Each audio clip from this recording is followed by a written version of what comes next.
আসসালামু আলাইকুম। কি অবস্থা সবার? আশা করি সবাই অনেক বেশি ভালো আছো। তো এই ভিডিওতে আমরা চবিক ক স্পেশাল গুরুত্বপূর্ণ প্রশ্ন সমাধানের পদার্থবিজ্ঞান দ্বিতীয় পত্র নিয়ে আলোচনা করব। তো আমরা ইতিমধ্যে পদার্থবিজ্ঞান প্রথম পত্রের ক্লাসটা দিয়েছি। তো ফিজিক্স দ্বিতীয় পত্রে আমরা গুরুত্বপূর্ণ প্রশ্নগুলো বাছাই করে তোমাদের সামনে এখানে ক্লাসে তুলে ধরবো। পাশাপাশি যা কনসেপ্ট লাগে সেগুলো আলোচনা করব। তো অবশ্যই ক্লাসটা সম্পূর্ণ দেখবা। আর ক্লাসের পিডিএফটা তোমাদের আমাদের টেলিগ্রাম গ্রুপে দেওয়া থাকবে। তো এখানে সবাই যুক্ত হয়ে যাও। ঠিক আছে? টেলিগ্রাম গ্রুপে সবাই যুক্ত হয়ে যাবা। ওকে। চলো প্রথম যে প্রশ্নটা তাপগতিবিদ্যা থেকে আসা।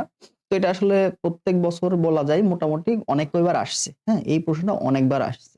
তো আমরা 22-23 তুলে রাখছি দেখো ঢাকাতে, জাবিতে এবং চবিতেও ৩ থেকে ৪ বার আসছে। তো কোন তাপমাত্রায় সেলসিয়াস ও ফারেনহাইট স্কেলে একই পাঠ পাওয়া যায়? এটা মূলত -40°C। এবং আরেকটা বিষয় তোমরা হচ্ছে কি করবা, উদাহরণের যে প্রশ্নগুলো আছে না, উদাহরণের প্রশ্নগুলো এখান থেকে চবিতে প্রশ্ন আসে দেখা গেছে। ঠিক আছে? তো অবশ্যই চেষ্টা করবা উদাহরণের প্রশ্নগুলো এটলিস্ট যখন রিভিশন দিবা বই, যদি এখন সময় পাও যারা বই রিভিশন দিচ্ছ তারা উদাহরণের প্রশ্নগুলো দেখবা, তাছাড়া প্রশ্ন ব্যাংকটা ভালো করে দেখলেই হবে। ঠিক আছে? -40°C তোমাদের কি ফারেনহাইট এবং সেলসিয়াস কি সমান তাপমাত্রা দেয়। এরপর যদি আমরা আসি তো এদের সম্পর্কটা মাথায় রাখবা। সেলসিয়াস এবং ফারেনহাইটের মধ্যে সম্পর্কটা কি বলতো? যে আমাদের যে স্কেলের সম্পর্ক সেটা আমরা জানি C/5 ইকুয়াল হচ্ছে F - 32, হ্যাঁ? ডিভাইড বাই হচ্ছে তোমার 9 ইকুয়াল হচ্ছে K - 273 ডিভাইড বাই হচ্ছে 5। তো এভাবে এই সূত্রের সাহায্যে আমরা একটা স্কেল থেকে আরেকটা স্কেলে তাপমাত্রা রূপান্তর করে থাকি। ওকে? এবার আসো পরবর্তীতে 10 নম্বর প্রশ্ন তোমাকে বলছে। 2 নম্বর প্রশ্ন দেখো। ফারেনহাইট স্কেলে পরম শূন্য তাপমাত্রা। পরম শূন্য তাপমাত্রা মানে কি? আমরা জানি 0 কেলভিন। ঠিক আছে? তো এই 0 কেলভিন তাপমাত্রার অনুরূপ তাপমাত্রা কত? তো তুমি যদি ডিরেক্ট মুখস্থ রাখো সেটা হচ্ছে -460° অথবা তুমি যদি মানটা বের করতে চাও তাহলে কিভাবে বের করবা? তুমি এভাবে বের করবা।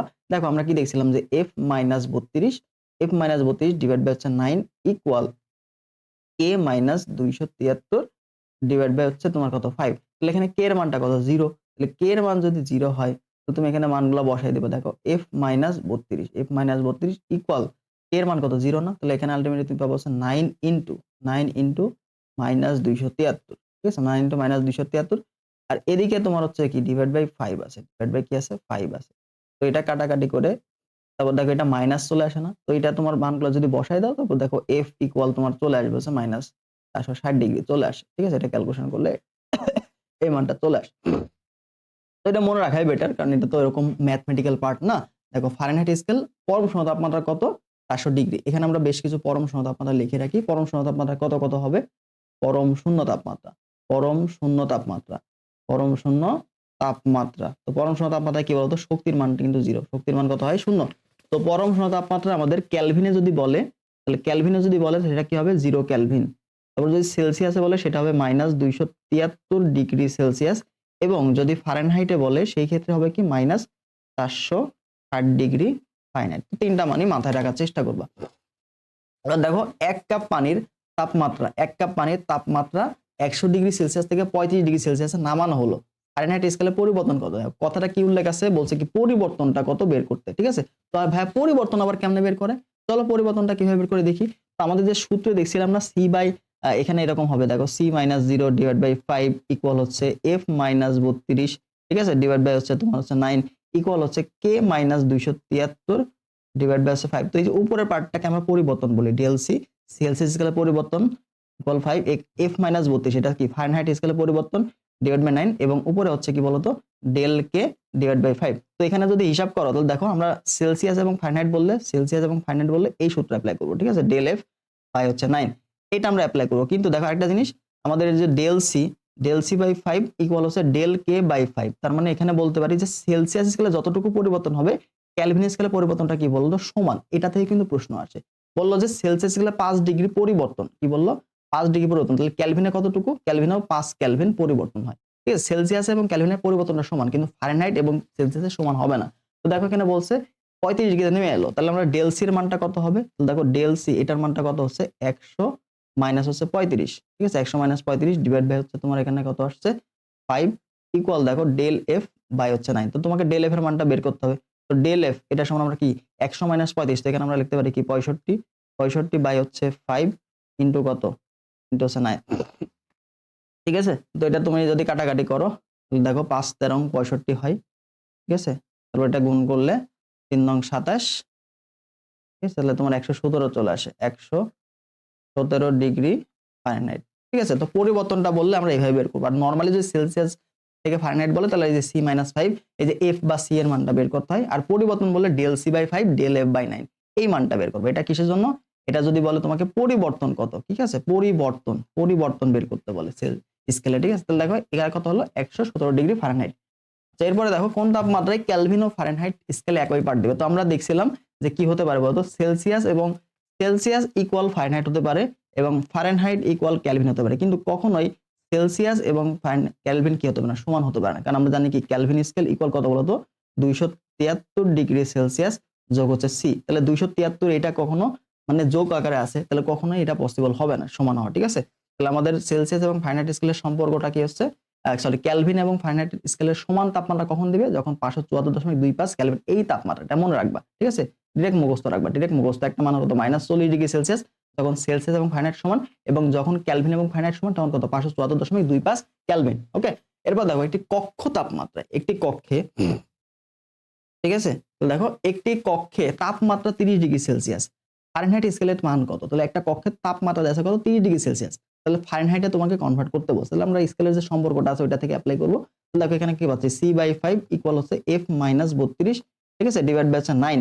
তাহলে এখান থেকে আমরা দেখো হিসাব করে বের করি। তাহলে আমরা যদি এখানে 9C, আচ্ছা তোমাদের 9C সূত্র আগে বসাই দিই, 9C ইকুয়াল হচ্ছে 5F, হ্যাঁ, আমাদের F বের করতে হবে না, তাহলে ডিরেক্ট আমরা এটা করব কেন, আমরা না করে ডিরেক্ট F এর মানটা বসাই দিব, বসাই দেবো ক্যালকুলেশন করে, ঠিক আছে। তাহলে চলো আমরা দেখি ভ্যালুটা বসাই দিই একবারে F এর মানটা লিখে দিব। তাহলে দেখো এখানে যদি আমরা F-32 আনি, F-32, তাহলে F-32 সমান আমরা কি পাচ্ছি, 9 ইন্টু সি, 9 ইন্টু সি এর মান কত, 30 ডিগ্রি সেলসিয়াস, ঠিক আছে, ডিভাইড বাই কত বলতো 5। তাহলে এখান থেকে দেখো F এর মানটা কত আসবে, F এর মানটা হচ্ছে আমরা 9 ইন্টু 30 ডিভাইড বাই হচ্ছে 5 প্লাস হচ্ছে 32। দেখো 5 ছক কত হয়, 30 না, 5 ছক 30, তাহলে 6 নং কত, 54, যে 54 যোগ হচ্ছে 32, তার মানে কত বলো তো, এখানে আমাদের আসে হচ্ছে 86 ডিগ্রি ফারেনহাইট। তো অ্যান্সার কত হবে, অ্যান্সার হবে হচ্ছে আমাদের এ নাম্বারটা। তো এইভাবে কিন্তু আমাদের প্রশ্নগুলো দিয়ে দিতে পারে, ঠিক আছে। আবার অনেক সময় তোমাকে অনেক সময় বললো যে ফারেনহাইট স্কেলে যদি x হয়, যে সি এর তাপমাত্রা যদি x হয়, বলে যে ফারেনহাইটে হচ্ছে তাপমাত্রা 2x, তাহলে এখন তাপমাত্রাটা বের কর, তখন তুমি কি করবা, সি এর জায়গায় x বসাবা, এফ এর জায়গায় 2x বসাবা, বসায় x এর মান বের করবা, যেটা ধরছিলা ওই মানটা বসাই দিলে তো হয়ে গেল। এরকম প্রশ্ন কিন্তু দিতে পারে, একটা এত গুণ হলে কি হবে, ঠিক আছে।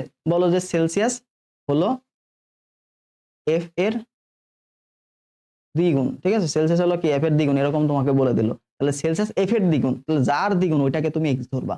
তাহলে সি সমান কত হলো, 2x হলো। এবার ক্যালকুলেশন করে x এর মান বের করবা, তারপর যদি সেলসিয়াস বলে তাহলে 2x হবে উত্তর, আর যদি ফারেনহাইট বলে তাহলে হলো x উত্তর, ঠিক আছে। প্রশ্নটা পড়ে ধরা শিখবে যে আসলে কোনটা ধরতে হবে, এবং যেটা ধরছো ওইটার মান সুন্দর মতো বের করলেই তুমি কিন্তু আমার উত্তরটা পেয়ে যাবা।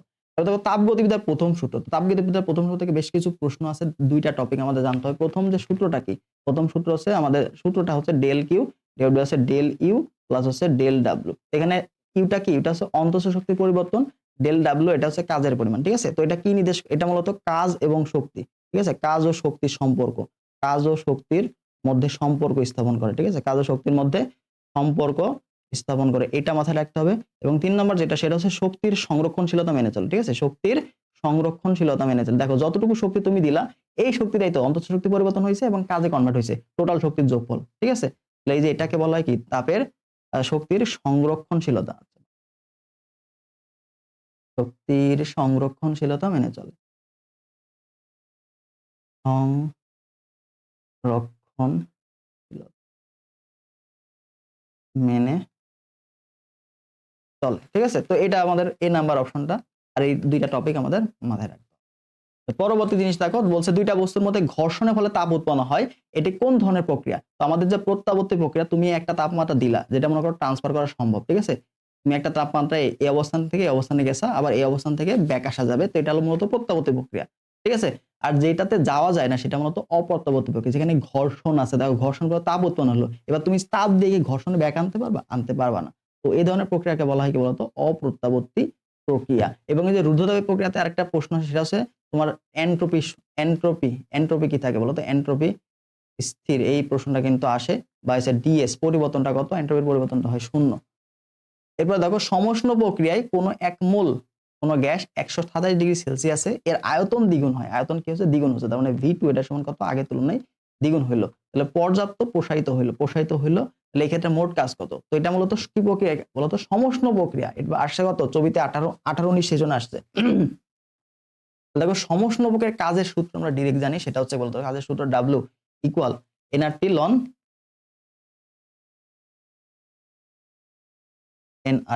লন V2 বাই হচ্ছে V1। তাহলে দেখো n কত 1 মোল বলছে, r এর মান কত 8.314 গুণ হচ্ছে t এর মান কত 127 ডিগ্রি লেখা যায় 300 কেলভিন, ঠিক আছে 300 কেলভিন গুণ হচ্ছে লন 2, তো এই ভ্যালুগুলো বসাই দিবা। তাহলে 8.314 গুণ হচ্ছে 300 গুণ হচ্ছে লন 2 এর মান 0.693। তো এটা ভ্যালুটা বসাইলে তুমি মানটা পাবো হচ্ছে জুলে, ঠিক আছে মানটা পাবা কি জুলে। এরপরে জুলে যখন পাবা, তো এই মানটাকে তুমি যখন 4.2 দিয়ে ভাগ করে দিবা, তখন তুমি পাবা হচ্ছে ক্যালোরিতে, ঠিক আছে। তো ক্যালকুলেটর আছে, চাপে করে ফেলবা। তো এটার উত্তর চলে আসবে তোমার হচ্ছে যে 549 ক্যালোরি। এরপর আসো আমাদের ইঞ্জিনের কর্মদক্ষতা থেকে প্রশ্ন আসে। তো ইঞ্জিনের যে কর্মদক্ষতা, এটা আমরা কিভাবে বের করি? তো ইঞ্জিনের কর্মদক্ষতা এটা সমান আমরা জানি হচ্ছে Q1 মাইনাস হচ্ছে Q2 ডিভাইড বাই Q1, ঠিক আছে। তো এটা হচ্ছে একটা সূত্র। এছাড়া তুমি এটাকে যদি Q1 দিয়ে ভাগ করে দাও, এটা গুণন 100% হয় আলটিমেটলি, ঠিক আছে। তো এবার এটাকে যদি তুমি Q1 দিয়ে ভাগ করে দাও, তাহলে কি থাকে 1 minus Q2 divide by Q1। আবার দেখো এই যে আমাদের কাজ আছে না, কাজ, এই কাজ মানে হচ্ছে কিন্তু কর্ণ ইঞ্জিনের কাজ হচ্ছে কত Q1 মাইনাস Q2। তাহলে Q1 টা কি? গৃহীত তাপ। Q1 টা হচ্ছে গৃহীত, মানে কি এটা হচ্ছে বড় মান, এটা দেখবে বড় মান, এবং এটা হচ্ছে ছোট মান, ঠিক আছে। তো Q1 মাইনাস Q2 করলে কি পাবো? কাজ পাওয়া যায়। তাহলে এইটা সমান তুমি কি লিখতে পারো W ডিভাইড বাই হচ্ছে Q2, ঠিক আছে। তাহলে এই যে W টা কি? কাজ, আর Q2 হচ্ছে বর্জিত তাপ, কতটুকু বর্জিত তাপ হয়েছে, ঠিক আছে। এটা দিয়েও তুমি কিন্তু কর্মদক্ষতা বের করতে পারো। আবার তুমি যদি টেম্পারেচারে আসো, আমাদের যদি প্রত্যাবর্তী প্রক্রিয়া, যেহেতু কর্ণ ইঞ্জিন কি একটা বলতো প্রত্যাবর্তী প্রক্রিয়া, তো প্রত্যাবর্তী প্রক্রিয়াতে আমরা কি বলতে পারি? Q1 বাই হচ্ছে Q2 এটা সমান হচ্ছে T1 বাই হচ্ছে T2, ঠিক আছে, এটা লিখতে পারি। তো আমরা এটা সমান লেখা যায় হচ্ছে যে T1 মাইনাস হচ্ছে T2 ডিভাইড বাই হচ্ছে T1 ইনটু 100%, ঠিক আছে। তো এখান থেকেও তুমি কিন্তু এইভাবে লিখতে পারো 1 মাইনাস T2 ডিভাইড বাই হচ্ছে T1, ওকে। তো এরকম ভাবে কিন্তু তোমাকে প্রশ্নগুলো দিতে পারে। টি দিয়ে বললেও তুমি জাস্ট Q1 এর জায়গায় T1 বসাবা, Q2 এর জায়গায় T2 বসাবা, কারণ এটা কি একটা প্রত্যাবর্তী প্রক্রিয়া, ঠিক আছে। তো এখান থেকে কিন্তু প্রশ্ন তোমাকে দিবে, ঠিক আছে। তো এগুলো একটু মাথায় রাখবা। এরপরে দেখো আমাদের তাপ ইঞ্জিন থেকে কোনো তাপ যদি বের না হয়, তাহলে ইঞ্জিনের দক্ষতা কত? যদি মনে করো কোনো তাপ বেরই হইলো না, বের না হলো মানে কি Q2 এটা সমান সমান 0 হয়ে যায়, ঠিক আছে। তাহলে দেখো এখানে তোমার এটা সমান সমান কিন্তু হয়ে যাবে হচ্ছে Q1, আলটিমেটলি দেখো Q1 বাই হচ্ছে Q1 এরকম মান চলে আসবে, তার সাথে দেখো 100% ভাগ গুণ হয়ে যাবে, ঠিক আছে। তাহলে তোমার এখানে টোটাল কত আসবে 100%। কিন্তু 100% এটা কখনো পসিবল হয় না, 100% এটা কখনো পসিবল হয় না। কিন্তু অ্যান্সার কত? এটা 100%। তাপ যদি কখনো বের না হয়, এবং এটা কিন্তু ছবিতেও আসছে, এটা ছবিতেও আসছে অনেক আগে, হাজিরা এসে 24 আসছে। এবার দেখো এটা দেখো কত জায়গাতে আসছে, সেম প্রশ্ন, খুবই ইম্পর্টেন্ট একটা প্রশ্ন। 127°C ও 27°C তাপমাত্রার মধ্যে কর্মরত একটি কর্ণ ইঞ্জিনের দক্ষতা কত? তাহলে যেটা বড় এটা হচ্ছে আমাদের T1, যেটা ছোট এটা হচ্ছে T2, ঠিক আছে। তাহলে এবার আমাদের ইটার মানটা বের করো। তাহলে দেখো ইটার মানটা আমরা ইজিলি বের করবো। এটার সমান আমরা কি জানি? T1 মাইনাস হচ্ছে T2 ডিভাইড বাই হচ্ছে T2, আর এখানে তোমার হচ্ছে T1। এখানে আমরা কি সূত্র ভুল করছিলাম নাকি? এই তো এখানে তো ভুল করে আসছি গো। কাজের ক্ষেত্রে হবে Q1, আমি দিছি হচ্ছে Q, এখানে হবে Q1, ঠিক আছে। এবার আসো ঠিক আছে, হয়ে গেল। আচ্ছা তাহলে T1, ঠিক আছে। তাহলে এটার সাথে কি হবে? 100% গুণ হয়ে যাবে, যেহেতু পার্সেন্টেজে বলছে। তাহলে ভ্যালুগুলো বসায় দাও। T1 এর মান কত? 127°কে তুমি যদি, অবশ্যই T1 এটা সমান কত? 300 কেলভিন হয়ে যাবে, এবং হচ্ছে T2 এটা সমান কত? এটা যোগ করলে কত হয়ে যায়? 300 না, এটা কত হয়ে যাবে দেখো 273, এটা 400 হয়ে যাবে, ঠিক আছে। 400 কেলভিন হয়ে যাবে, এবং এটা হবে 300 কেলভিন। এবার মানগুলো বসাও। দেখো 400 মাইনাস হচ্ছে 300 ডিভাইড বাই T1 এর মান কত? 400 গুণ হচ্ছে 100। তাহলে এখান থেকে দেখো পাচ্ছি, উপরে পাচ্ছি কত? 100 না, নিচে পাচ্ছি কত? 400 গুণ হচ্ছে শূন্য শূন্য কাটা, ঠিক আছে না। তাহলে 4 দিয়ে কাটলে কত হয়? 25% হবে আমাদের কর্মদক্ষতা, ঠিক আছে। তো এইভাবে আমাদের কর্মদক্ষতার ম্যাথ গুলা করে ফেলতে হবে। তাপমাত্রা তো অবশ্যই ক্যালভিনে কনভার্ট করবা, ঠিক আছে, অবশ্যই ক্যালভিনে কনভার্ট করতে হবে। এরপরে যদি আমরা যাই নেক্সট কোশ্চেনে, তোমাকে বলছি একটি কর্ণ ইঞ্জিনের যখন একটি কর্ণ ইঞ্জিন যখন 210 ডিগ্রি সেলসিয়াস তাপমাত্রায় তাপগ্রাহকে থাকে, তখন এর কর্মদক্ষতা হয় 30 ডিগ্রি সেলসিয়াস। ঠিক আছে, ইটার মানটা দেওয়া আছে। এবার ইঞ্জিনটির উৎসের তাপমাত্রা কত? উৎসের কি বলছে? তাপমাত্রা, মানে উৎসের তাপমাত্রাটা কি বলতো? T1। এবং তাপগ্রাহকের তাপমাত্রা কত বলা হয়? T2 বলা হয়। T2 তোমাকে দেওয়া আছে, তোমাকে T1 এর মানটা বের করতে হবে। ঠিক আছে, তাহলে T2 কত? এই যে 210 ডিগ্রি সেলসিয়াস। আমাদের T2 এর মানটা কেলভিনে কনভার্ট করে তাহলে কি হয় বলতো? 273 যোগ হচ্ছে 210, তার মানে আমি এখান থেকে পাচ্ছি 483, তাই না? 2 2 4 483 কেলভিন। এটা দেখো অনেক জায়গাতে আসছে, 13 14 আসছে, তো ক্যালকুলেটর ইউজ করে তুমি ইজিলি করতে পারো। আমি প্রসেসটা দেখাই দিই। দেখো আমরা এটা সমান কি জানতাম? এটা সমান জানতাম হচ্ছে 1 minus T2 divide by T1 না? তো এখান থেকে ডিরেক্ট কিন্তু সূত্র কনভার্ট হয়ে চলে আসে। দেখো T2 ডিভাইড বাই হচ্ছে T1, এটা সমান তুমি কি লিখতে পারো? ইটা মাইনাস 1। তোমার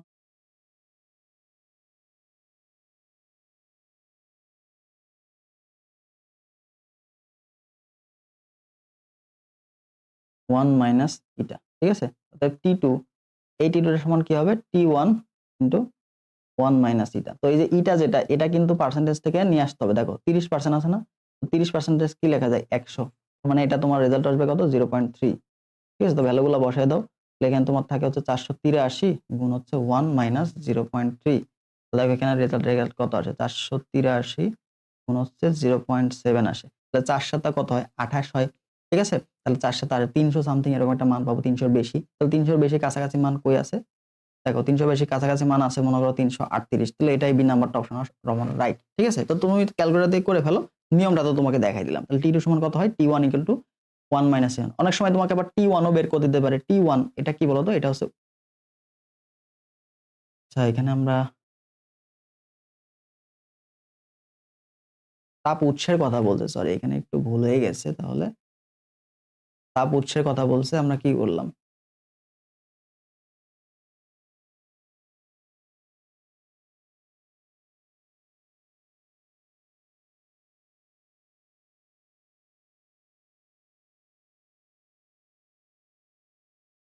তো দেখো এখানে তোমাকে বলছে তাপ উৎস মানে কি? T1 equal to what? ঠিক আছে, T1 ইকুয়াল টু হোয়াট?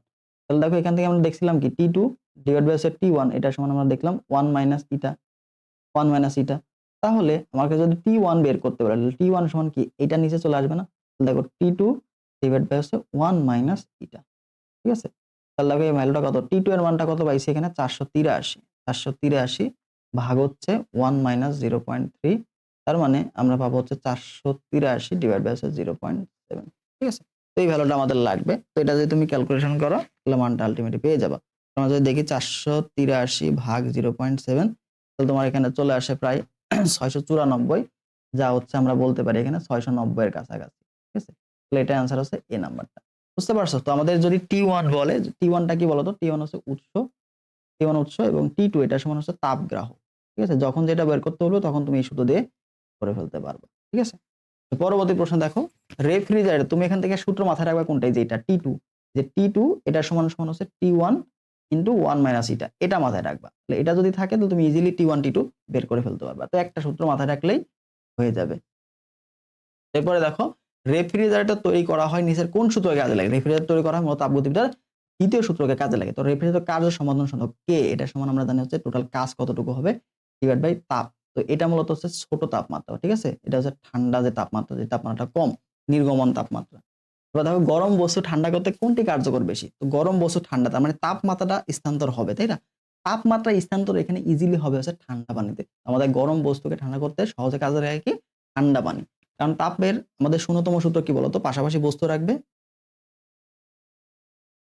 তারা কি বলতো? তাপমাত্রা যতক্ষণ না একই দুইটা বস্তুর মধ্যে সেম হবে ততক্ষণ কি একে অপরের মধ্যে তাপমাত্রা আদান প্রদান হবে। ঠিক আছে,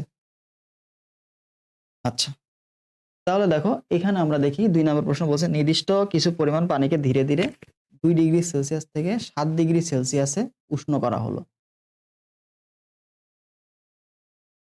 তাহলে আমরা জানি কি বলতো? পানি কিন্তু সর্বোচ্চ এখানে দুইটা কন্ডিশন করবে। একটা প্রথমে 2 ডিগ্রি থেকে 4 ডিগ্রি সেলসিয়াসে যাবে। তো এই রেঞ্জের মধ্যে কিন্তু প্রথমে কি হবে বলতো? সংকুচিত হয়। পানি কি হয়? সংকুচিত হয়। এরপরে 4 ডিগ্রি প্লাস যখন যাবে তখন সেটা হয় প্রসারিত। তাহলে দুইটা স্টেপ এখানে ঘটবে। যখন 2 থেকে যাবে 4 ডিগ্রিতে তখন একটা স্টেপ সংকোচন, তখন হবে কি? পানির সংকোচন হবে, এবং 4 থেকে তাদের মধ্যে যখন উঠবে তখন এটা কি হবে, প্রসারিত হবে। তাহলে প্রথমে হবে সংকুচিত এবং পরে হবে কি বলতো, প্রসারিত। এইভাবে আমাদের এই ধরনের প্রশ্নগুলো তোমাকে দিবে, মাথায় রাখো।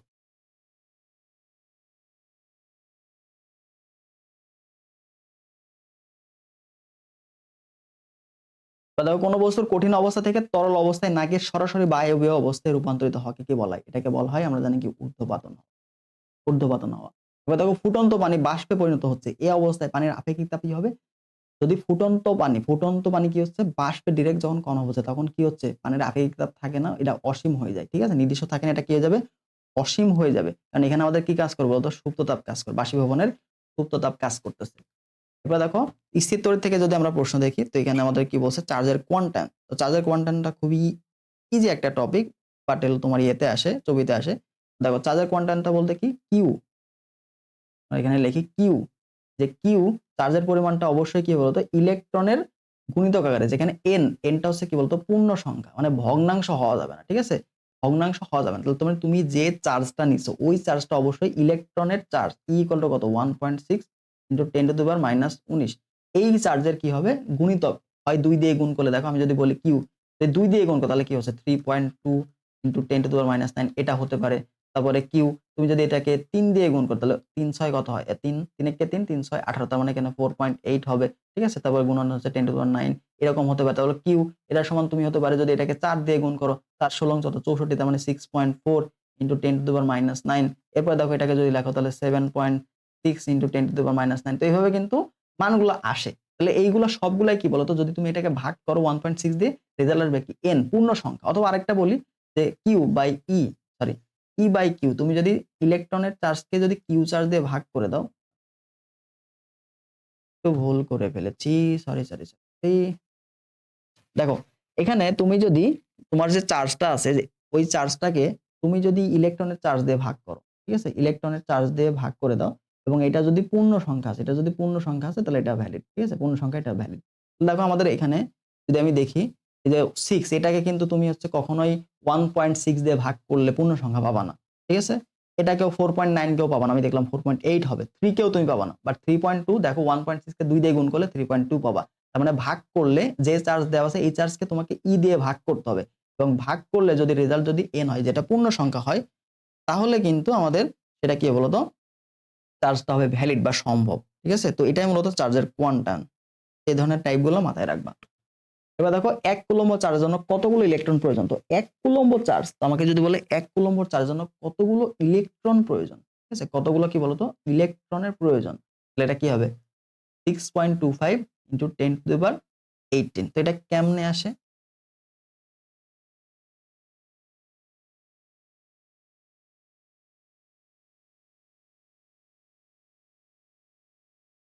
এটা তোমার আসে হচ্ছে, দেখো 1 কুলম্ব চার্জের জন্য কতগুলো ইলেকট্রনের প্রয়োজন, 1 কুলম্ব চার্জ। তাহলে তোমাকে যদি বলে, দেখো আমরা নরমালি কি জানি, এই যে 1.6 ইন্টু 10⁻19 কুলম্ব। ঠিক আছে, তো এটা কি, এই কুলম্ব না, এত কুলম্ব। তো এই কুলম্বের জন্য কতগুলো ইলেকট্রন প্রয়োজন হবে, তাহলে এইটা একটা ইলেকট্রন চার্জ না, একটি ইলেকট্রন। এটা কি বলতো, একটি ইলেকট্রনের চার্জ। 1.6 ইন্টু 10⁻9 কুলম্ব, এটা কয়টা ইলেকট্রনের চার্জ, একটা ইলেকট্রনের চার্জ। এখানে কয়টা ইলেকট্রন লাগবে এটা তোমাকে বলছে। তাহলে অতএব 1 কুলম্বের জন্য কত লাগতেছে, 1 ডিভাইড বাই 1.6 ইন্টু 10⁻19, এটা ভাগ করলে দেখো 0.625 গুণন হচ্ছে 10⁻2⁰ চলে আসে, মাইনাস ছিল উপরে গেলে পজিটিভ হয়ে গেল। এবার এটাকে তুমি 6.25 ইন্টু 10⁻18 লিখতে পারো। ঠিক আছে, এতটি ইলেকট্রন লাগবে। তো এটাও কিন্তু সুন্দর একটা প্রশ্ন, কনসেপচুয়াল প্রশ্ন। তাহলে মাথায় রাখবা 1 কুলম্ব চার্জের জন্য কতগুলো ইলেকট্রন লাগবে, 6.25 ইন্টু 10⁻8। এবং এই প্রশ্নটা কিন্তু অনেকবার আসছে ছবিতে, ঠিক আছে, অনেকবারই আসছে ছবিতে। এরপর দেখো দুইটা বিন্দুর আধানের মধ্যে কি নিচের কোন সূত্র দ্বারা হিসাব করা, দুইটা বস্তুর যে আধানের সূত্র, দুইটা আধানের মধ্যবর্তী যে আকর্ষণের সূত্র, এটা আমরা কি দিয়ে প্রকাশ করি, কুলম্বের সূত্র দিয়ে প্রকাশ করি, তাই না। দুইটা আধানের মধ্যে নিচের কোন সূত্র দ্বারা হিসাব করা হয়, তাহলে এটা কুলম্বের সূত্র দিয়ে আমরা অ্যাপ্লাই করি, কুলম্বের সূত্র দিয়ে অ্যাপ্লাই করি।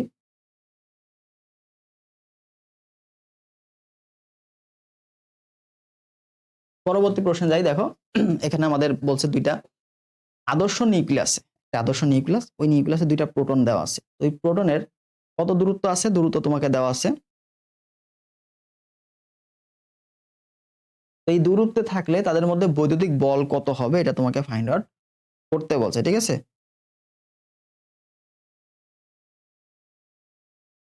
তাহলে এখান থেকে যেটা লাগবে, আমরা জানি কি আমাদের যে কুলম্ব বল বা দুইটা আধানের যে মধ্যবর্তী, এটা Q1, এটা মনে করো R দূরত্বে আছে, এটা হচ্ছে Q2। তাহলে মধ্যবর্তী যে আমাদের কুলম্ব বল, ঠিক আছে? তো এটা আমরা কিভাবে বের করি? আমাদের হচ্ছে 9 × 10⁹ ইনটু এখানে Q1 Q2 ডিভাইড বাই কি বলতো R। এই সূত্র আমরা অ্যাপ্লাই করি, তাই না?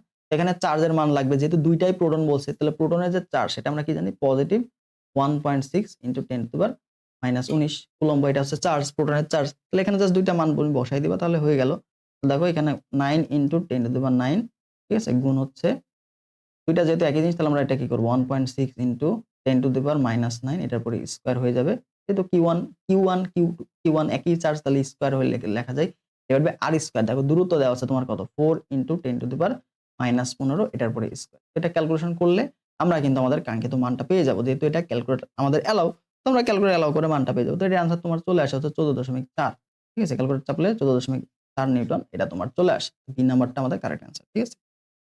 এরপরে আমরা যদি যাই, দেখো 1 মিটার দূরত্বে অবস্থিত একটি কুলম্ব, 1 কুলম্ব চার্জের মধ্যে কি পরিমাণ বল বিদ্যমান থাকবে? এটাও কিন্তু দেখো ছবিতে আসছে 17-18 তে, রাবিতে আসছে 16। তো এটা মূলত আমাদের যে সি এর মানটা আছে না, ওইটাই চলে আসবে। দেখো নরমালি আমি যদি বলি এফ, এটা সমান সমান কত? 9 × 10⁹ ইনটু 1 × 1 স্কয়ার। তাহলে এটা মান কত আসে? 9 × 10⁹ এই মানটাই চলে আসে। এর একক কি বলতো? এন। আচ্ছা, আমাদের যে সি ব্যবহার করি না, 1/4 পাই ইপসিলন নট এর যে ব্যবহার করি, এটার মান কত? 9 × 10⁹ nm স্কয়ার। ঠিক আছে? সেখানে তো তোমার হচ্ছে এককটা কিন্তু গুরুত্বপূর্ণ। nm square C inverse. Okay? এটা ইম্পোর্টেন্ট লাগে। এই মানটা একটু মনে রাখবা। তারপর আমাদের যে আকর্ষণ বলের মধ্যে যে কিছু সূত্রগুলো আছে, দেখো F প্রপোর্শনাল টু চার্জ দ্বয়ের গুণফলের সমানুপাতিক এবং এদের মধ্যবর্তী দূরত্বের বর্গের ব্যস্তানুপাতিক। যে আমাদের যে কুলম্বের সূত্র এবং মনে করো মহাকর্ষের সূত্র, সেগুলো কি নকল করে পাশাপাশি লিখছে। তাহলে এখানে জিনিসপাতিগুলো আলাদা, দেখতে একই রকম, তাই না? Same same but different. এবার দেখো ইলেকট্রন ভোল্ট কিসের একক? তো ইলেকট্রন ভোল্ট আমাদের হচ্ছে কাজের একক। ঠিক আছে? ইলেকট্রন ভোল্টটা কি বলতো? ইলেকট্রন ভোল্টটা আছে কাজের একক, এবং প্রশ্নটা কিন্তু আসে যে কাজের একক নিচে কোনটি নয়। ঠিক আছে? তো কাজের এককটা কি বলতো? নিউটন। কাজের একক আমরা জানি কি? জুল, তারপর হচ্ছে নিউটন মিটার, তারপর দেখো এখানে ইলেকট্রন ভোল্ট। ঠিক আছে? এগুলা কিন্তু গুরুত্বপূর্ণ। ওকে? এবার দেখো বিভব পার্থক্য স্থির থাকলে একটি চার্জের ধারকের শক্তি চার্জের সাথে সমানুপাতিক, ব্যস্তানুপাতিক, বর্গের ব্যস্তানুপাতিক, বর্গমূলের সমানুপাতিক। তাহলে বিভব পার্থক্য স্থির থাকলে চার্জের ধারকের শক্তি, ঠিক আছে? তাহলে আমরা ধারকের সূত্রগুলো একটু লিখি। ধারকের সূত্র নরমালি সি ইকুয়াল টু কত বলতো? Q/V। এটা হচ্ছে কি ধারকের সূত্র। আমাদের সঞ্চিত সূত্র কি বলতো? সঞ্চিত সূত্র আমরা জানি অনেকগুলা সূত্র আমাদের আছে। ঠিক আছে? অনেকগুলা সূত্র আমাদের আসে। এখানে কি বলছে? ধারকের শক্তি, দেখো বিভব পার্থক্য যদি স্থির থাকে, বিভব পার্থক্য স্থির থাকলে আমরা এখানে Q²/C এটা একটা সূত্র পাচ্ছি। তাহলে বিভব পার্থক্য অবশ্যই তোমাকে রাখতে হবে। তাহলে বিভব পার্থক্য যদি রাখতে চাই,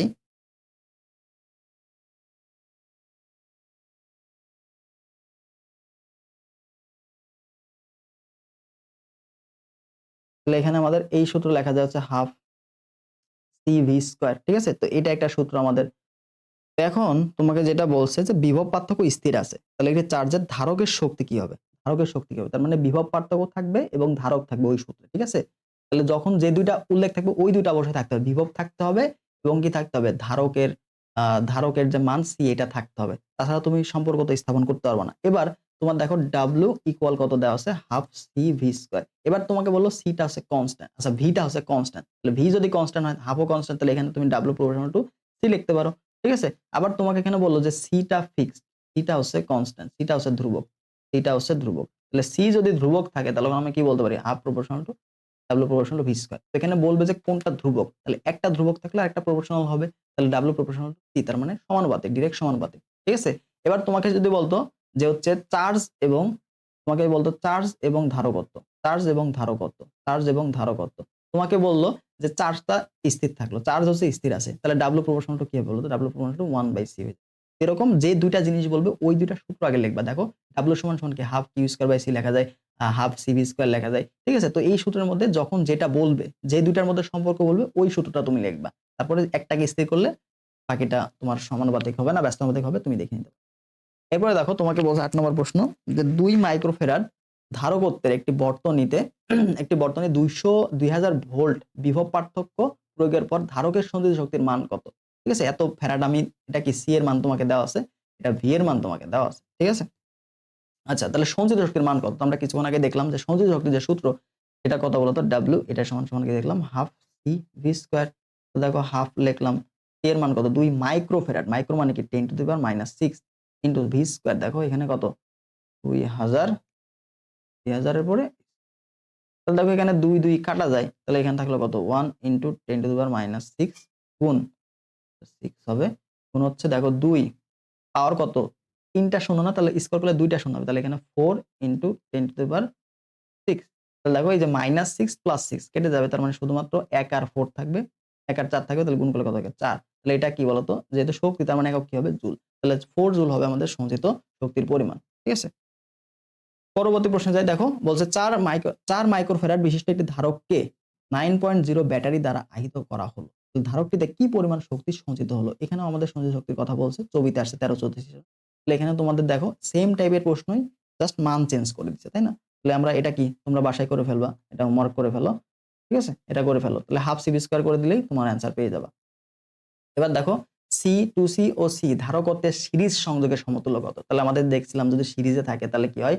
যদি আমরা বলি C1 C2 C3 যদি সিরিজে থাকে তাহলে সিরিজে থাকলে আমাদের কি বলতো? CS এটা সমান আমরা কি লিখি? 1/C1 প্লাস হচ্ছে 1/C2 প্লাস হচ্ছে 1/C3 ডট ডট ডট তারপর কি বলতো? -1 ইনভার্স 1। ঠিক আছে? আর যদি দুইটা মনে করো C1 C2 আছে, তাহলে আমরা ডাইরেক্ট লিখতে পারি CS উপর আমাদের হচ্ছে উপরে হচ্ছে গুণফল এবং নিচে তাদের যোগফল। ঠিক আছে? নিচে তাদের যোগফল। এবং যদি বলে সমান মান, যদি বলে সমান মান তাহলে সমান মান যদি বলে তাহলে এখানে তুমি হচ্ছে ডাইরেক্ট CS এটা সমান সমান C/N বসাতে পারো। ঠিক আছে? সমান মান n সংখ্যক, সমান মান n সংখ্যক C যদি হয় CS C/N তুমি বসাতে পারো। আবার যদি তোমাকে বলে সমান্তরাল, তাহলে তোমাকে যদি বলে সমান্তরাল তাহলে সমান্তরালে কি হবে বলতো? C1 C2 C3 হলে এখানে আমাদের সমান্তরাল বা প্যারালালে আমাদের তুল্য ধারকত্ব কত হবে? C1 যোগফল C1 C2 plus C3 dot dot. যদি n সংখ্যক সমান হয়, n সংখ্যক সংখ্যক সমান C হলে n সংখ্যক সমান C হলে আমরা CP এটা সমান কি লেখা যাবে? NC। ঠিক আছে? তো আমাদের কি বলছে? সিরিজের কথা বলছে। তাহলে এই প্রশ্নে আমরা কি বলবো? CS এটা সমান কি লেখা যায় বলতো? 1/1 প্লাস হচ্ছে 1/2 যেহেতু CC আছে C বাইরে লিখলে হয়ে যাবে, সমস্যা। ঠিক আছে? প্লাস হচ্ছে আবার দেখো 1/1 এটা ইনভার্স 1। তাহলে এখান থেকে আমরা দেখতে পাচ্ছি কি আসে বলতো? 1 plus half plus ultimately 1 inverse 1 c. তাহলে দেখো 2 লসাগু হয়। তাহলে 2 লসাগু হলে আমরা উপরে 2 নিয়ে চলে যাব, আর নিচে এখানে দেখো 2 একে 2 যোগ হচ্ছে 1 যোগ হচ্ছে 2। ঠিক আছে? তাহলে এখান থেকে আমি সরি এটা ইনভার্স করে দিয়ে উল্টায় দিছি অলরেডি। যে নিচে লসাগুর দেখো হর ছিল 2, উপরে নিয়ে গেছি উল্টায় দিছি। 10 ইনটু সি। তাহলে দেখো 2 2 4 আর 5, তাহলে 2 ভাগ হচ্ছে 5 এটা সি। তাহলে এটাকে লেখা যায় 20 ধরি। তাহলে দশমিক চলে আসলো আগেই। তাহলে 20 কে 5 দিয়ে ভাগ করলে কত থাকে? 4 থাকে। 0.4 সি এটাই হচ্ছে মূলত আমাদের কি তুল্য ধারকত্ব। এটা এই নাম্বারে দেওয়া আছে। ঠিক আছে? তো সূত্রগুলো মাথায় রাখবা। তারপরে মান বসাইলে তুমি অ্যানসার পেয়ে যাবে। এবার দেখো 2 3 ও 6 মাইক্রোফ্যারাডের 3টি ধারক শ্রেণী সমবায়ে আছে। শ্রেণী সমবায়ে যদি থাকে, আচ্ছা শ্রেণী সমবায়ে থাকার পরে 10 ভোল্ট উৎসের সাথে সংযুক্ত আছে। 3 মাইক্রোফ্যারাড ধারকটিতে আধানের পরিমাণটা কত? আচ্ছা খুবই ভালো কথা। 3 মাইক্রোফ্যারাডের আধানের মানটা কত তোমাকে বের করতে বলছে। তাহলে এখানে আমরা কিভাবে বের করব?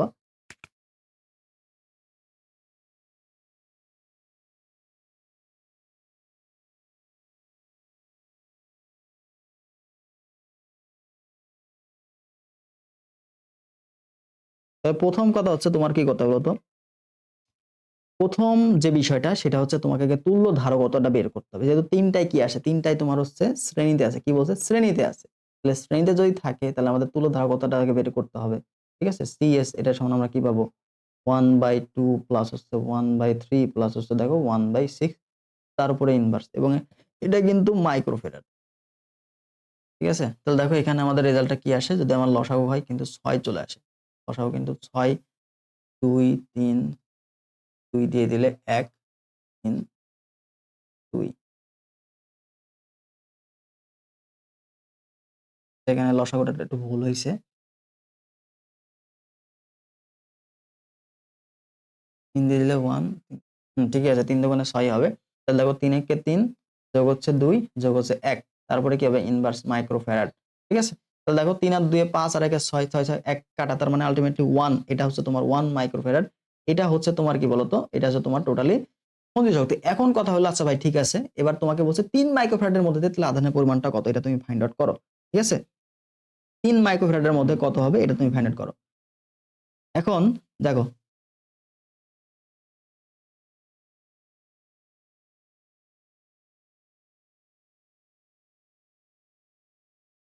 যেহেতু এটা তোমার কিসে আছে বলতো, এটা তোমার আছে হচ্ছে শ্রেণীতে। যদি এটা শ্রেণীতে থাকে, দেখো যদি এটা হচ্ছে শ্রেণীতে থাকে, তোমরা যখন শ্রেণীতে থাকলে কি বলতো, চার্জের মানটা সেম, চার্জের মানটা কি থাকে, সেম থাকে, চার্জটা ভাগ হয় না, চার্জটা কি থাকে না, ভাগ হয় না। ঠিক আছে, তাহলে এখানে আমাদের সঞ্চিত যে আধান, মোট সঞ্চিত আধান, এখানে আমাদের মোট সঞ্চিত যে আধান, এই মোট সঞ্চিত আধানটাই কি হয় বলতো, সিরিজ বরাবর চলতে থাকে। আমরা কি রোধ দেখছিলাম না, রোধের ক্ষেত্রে কি বলতো, যখন শ্রেণীতে থাকে তখন কারেন্টের মানটা কি সেম থাকে না, তো এখানেও সেম, যে টোটাল যে কারেন্টের মান সেটাই মূলত বর্তনীর মধ্যে দিয়ে ঘুরে না, যখন শ্রেণীতে থাকে এখানেও সেম ঘটনা। যদি আমাদের ধারকগুলা শ্রেণীতে থাকে তাহলে মোট যে সঞ্চিত শক্তি, মোট যে সঞ্চিত চার্জ, টোটাল বর্তনীতে যে চার্জ আছে ওই চার্জটাই কিন্তু এগুলার মধ্যে দিয়ে, এটার মধ্যে যে চার্জ যাবে এটার মধ্যে সেই চার্জ, এটার মধ্যে সেই চার্জ, চার্জের মানটা কিন্তু সেম থাকবে। ঠিক আছে, চার্জের মানটা কি থাকবে, সেম থাকবে।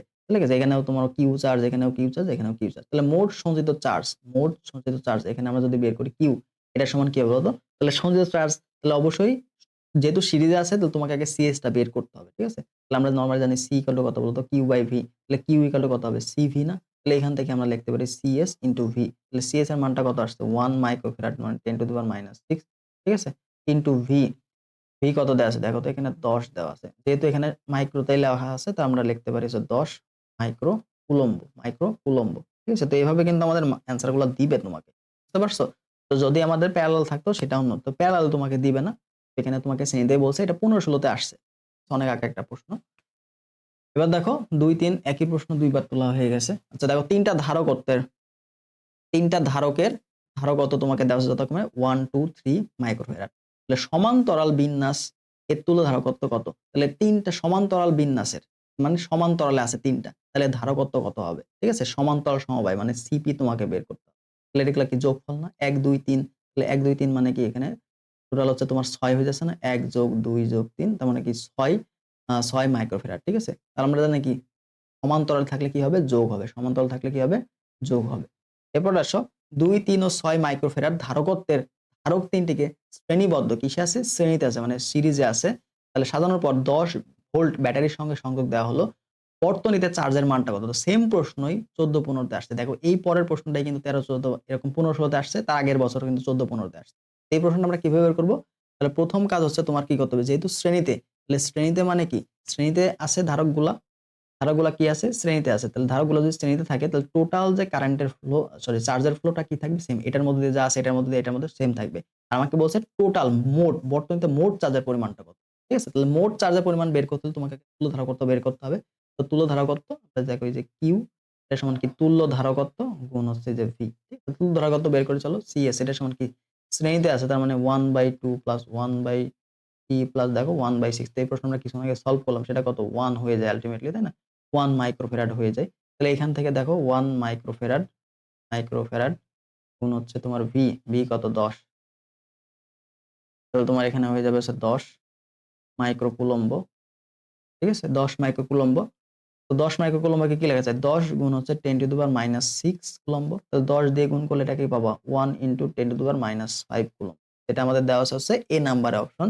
তো এখানে কিন্তু ভুল করে আসো না 6 জায়গায়। ঠিক আছে, এখানে কিন্তু যে 1 দেওয়া আছে 1, তাহলে 1 10 থাকলে 10 টু দি পাওয়ার -6 হইলো 10 মাইক্রো কুলম্ব, তাহলে 10 দিয়ে এটাকে গুণ করলে কি হবে, 10 টু দি পাওয়ার -5 চলে আসে, তাহলে এ নাম্বারটা আমাদের কারেক্ট অ্যান্সার। এরপর দেখো তড়িৎ ফ্লাক্স, তড়িৎ ফ্লাক্সের একটা মাথায় রাখবা, সেটা হচ্ছে newton per coulomb per metre square. ঠিক আছে, এবারে আমাদের চলতরিতে আমরা চলে আসলাম। তো চলতরিতের এটা খুবই সুন্দর একটা প্রশ্ন এবং শর্টকাটে আমরা করা যায়। তো দেখো 9 ওহম রোধের একটি তামার তারকে আয়তন এখানে কিন্তু গুরুত্বপূর্ণ, আয়তনটা কি থাকতে হবে, অপরিবর্তিত। ঠিক আছে, তাহলে আয়তন যদি অপরিবর্তিত থাকে তাহলে এটাকে টেনে তুমি কয় গুণ করছো, টেনে তুমি 3 গুণ করছো, টেনে কি করছো 3 গুণ করছো, এর মান হচ্ছে 3।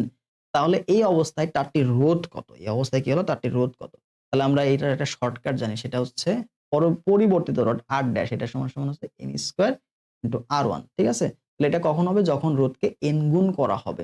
আয়তনটা অবশ্যই অপরিবর্তিত রেখে দৈর্ঘ্য তুমি এন গুণ করলা। কারণ আমরা জানি কি রোধের সাথে সম্পর্ক কি? দৈর্ঘ্যের সমানুপাতিক। দৈর্ঘ্য যদি বাড়ে রোধটা কি বাড়ে, ঠিক আছে? তাহলে আমাদের অ্যান্সারটা কি হবে? এন স্কোয়ার মানে কি বলতো? 3 স্কোয়ার আর ওয়ান এর মানটা কত ছিল? 9। তাহলে 3 3 9, 9 9 কত হয়? 81। তাহলে তোমার এখানে হবে 81 ওহম, ঠিক আছে? 81 ওহম। এরপরে আসো দেখো 18 নম্বর প্রশ্ন তোমাকে বলছে এটা কিন্তু ঢাবিতে আসা প্রশ্ন, বাট প্রশ্নটা গুরুত্বপূর্ণ, এর জন্য আমি এখানে তুলছি। দেখো একটা তামার তারের দৈর্ঘ্য দেওয়া আছে 2 মিটার, ব্যাস দেওয়া আছে 5 মিলিমিটার। যদি তারটির দৈর্ঘ্য দ্বিগুণ করা হলো, ব্যাসটাকে অর্ধেক করা হলো, তাহলে তারটির আপেক্ষিক রোধ, দেখো মাথায় রাখো কথাটা কি আছে? আপেক্ষিক রোধ, ঠিক আছে? নরমালি আমরা জানি রোধ এটা প্রপোর্শনাল টু আর এবং আর প্রপোর্শনাল টু 1/a, কিন্তু এখানে আপেক্ষিক রোধ যদি দুইটা যদি এক করে দাও তাহলে এখানে রো L/a, এই যে এটা মূলত আমাদের কি বলতো? আপেক্ষিক রোধ। এটা আমাদের কি? আপেক্ষিক রোধ। তো এই যে আপেক্ষিক রোধটা এটা নির্ভর করে মূলত উপাদানের উপরে। কি নির্ভর করে?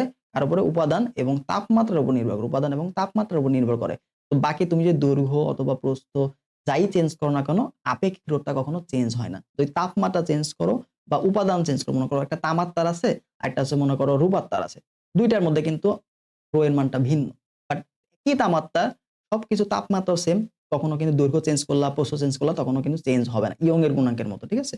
এটা কিন্তু ফিক্সড থাকে, ঠিক আছে? তাহলে এখানে আমাদের কি হবে বলতো? আপেক্ষিক রোধটা সেম থাকবে বা একই থাকবে। এই প্রশ্নটা কিন্তু তোমাকে দিতে পারে। বলবে যে দৈর্ঘ্য এত গুণ করলাম, প্রস্থ এত গুণ করলাম, তাহলে কত? এটা কিন্তু অনেকে হুজুগ হয়ে যে চলে আসে আর প্রপোর্শনাল টু আর, তাহলে দৈর্ঘ্য যেহেতু 2 গুণ বাড়াইছে, তাহলে এখানে রোধও মনে হয় 2 গুণ বেড়ে যাবে। কিন্তু এটা তো রোধ না, এটা কি বলছে? আপেক্ষিক রোধ। এটা মাথায় রাখতে হবে। আপেক্ষিক রোধটা কি থাকে? চেঞ্জ থাকবে, ফিক্সড থাকবে। ঠিক আছে? যদি তাপমাত্রা তোমাকে বলবে যে কিসের উপর নির্ভর করে? উপাদান এবং তাপমাত্রা। উপাদান এবং তাপমাত্রা, এটা মাথায় রাখবা। ঠিক আছে? তারপর দেখো তাপমাত্রা বৃদ্ধি করলে অর্ধপরিবাহী তড়িৎ পরিবাহিতাঙ্ক কি হয়? অর্ধপরিবাহীর কি হবে বলতো? অর্ধপরিবাহী তুমি যদি তাপমাত্রা বাড়াও, তাপমাত্রা বাড়লে সেটা কি হয়? সেটা কিন্তু পরিবাহীর দিকে যায়, পরিবাহীর দিকে যায়। তাহলে অর্ধপরিবাহীকে তুমি যত তাপ দিবা, এই প্রপোর্শনাল টু তাপ, পরিবাহিতাঙ্কের সাথে তাপমাত্রার সমানুপাতিক। তার মানে তাপ যত দিবা, পরিবাহিতাঙ্ক তত বাড়বে। কি হবে? বাড়বে। তার মানে এটা কি 0 কেলভিনে অর্ধপরিবাহী কি করে? 0 কেলভিনে কি করে? অন্তরক হিসেবে কাজ করে। ঠিক আছে? 0 কেলভিনে কি করে? অন্তরক হিসেবে কাজ করে। 0 কেলভিনে অন্তরক হিসেবে থাকে। ঠিক আছে? অন্তরক হিসেবে থাকে।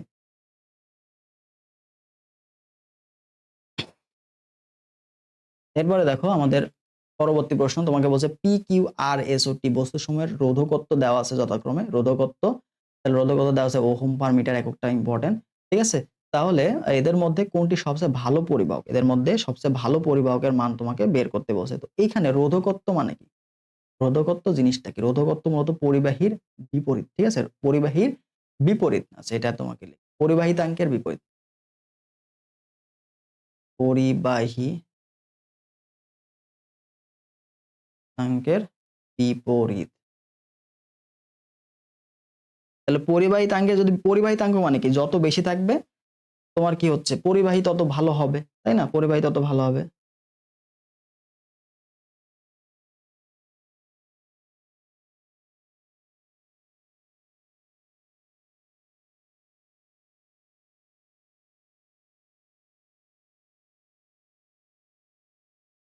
আচ্ছা দেখো, তাহলে এখানে আমাদের সবচেয়ে দেখো পাওয়ার গুলো সবার সেম, পাওয়ার গুলো সবার সেম। তাহলে মান যেটা পূর্ণ সংখ্যা যেটা আছে সেটা যার ছোট সেটা মূলত মানটা ছোট।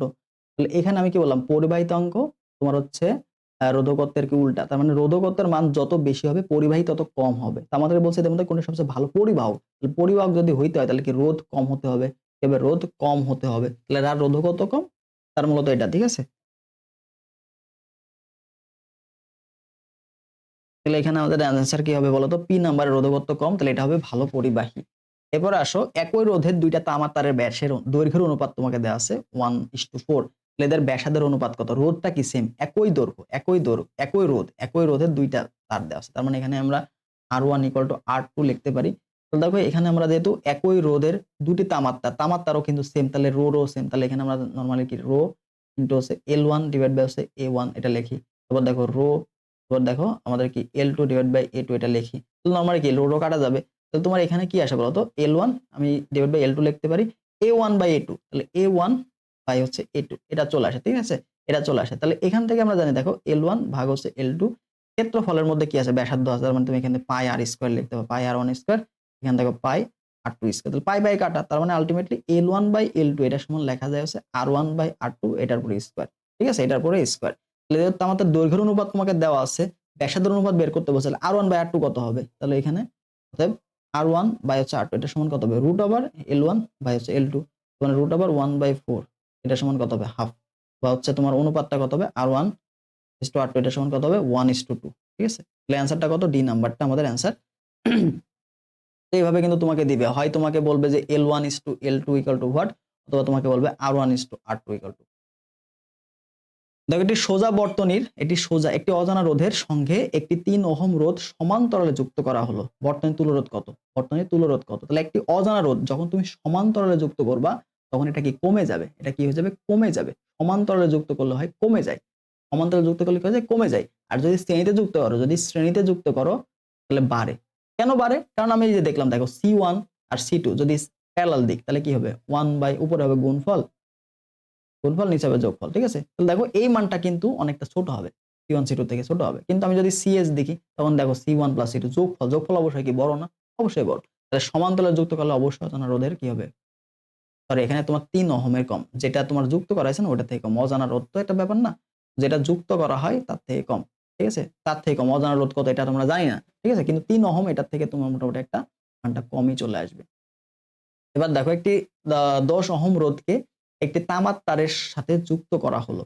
10 ওহম রোধকে একটি তামার তারের সাথে সমান্তরালে যুক্ত করা হলো, তাহলে তাদের তুল্যরোধটা কত? তাহলে 10 ওহমের সাথে সমান্তরালে কি যুক্ত করা হলো? একটি 10 ওহম রোধকে একটি তামার তারের সাথে সমান্তরালে যুক্ত করা হলো, তার তুল্যরোধ কত? B number. এখানে তোমার হচ্ছে, আচ্ছা ডিরেক্ট যদি এটা তারের সাথে দেয়, ডিরেক্ট তুমি যুক্ত করলে এটা তুল্যরোধ 0 হয়ে যাবে। ঠিক আছে, কারণ এটা তোমার শর্ট সার্কিট হয়ে যাবে, এখানে তোমার তুল্যরোধ হবে না। ঠিক আছে, এখানে তোমার এটা তো অসীম একটা থাকে, অসীম নির্দিষ্ট থাকে না, নির্দিষ্ট থাকে না। এবার দেখো ওহমের সূত্র নিম্নের কোনটির ক্ষেত্রে প্রয়োজনীয়? ওহমের সূত্রটা আমাদের অর্ধপরিবাহী এবং তোমাদের তাপমাত্রা যে পরিবর্তনশীল যেগুলো আছে, তাপমাত্রা পরিবর্তনশীল প্রভাব, মানে তাপমাত্রা দিলে পরিবর্তন হয় এরকম জিনিসের সাথে পরিবর্তন হবে না। মূলত দিক পরিবর্তী প্রবাহ বা এসির ক্ষেত্রে এবং পরিবাহী এগুলোর ক্ষেত্রে প্রযোজ্য।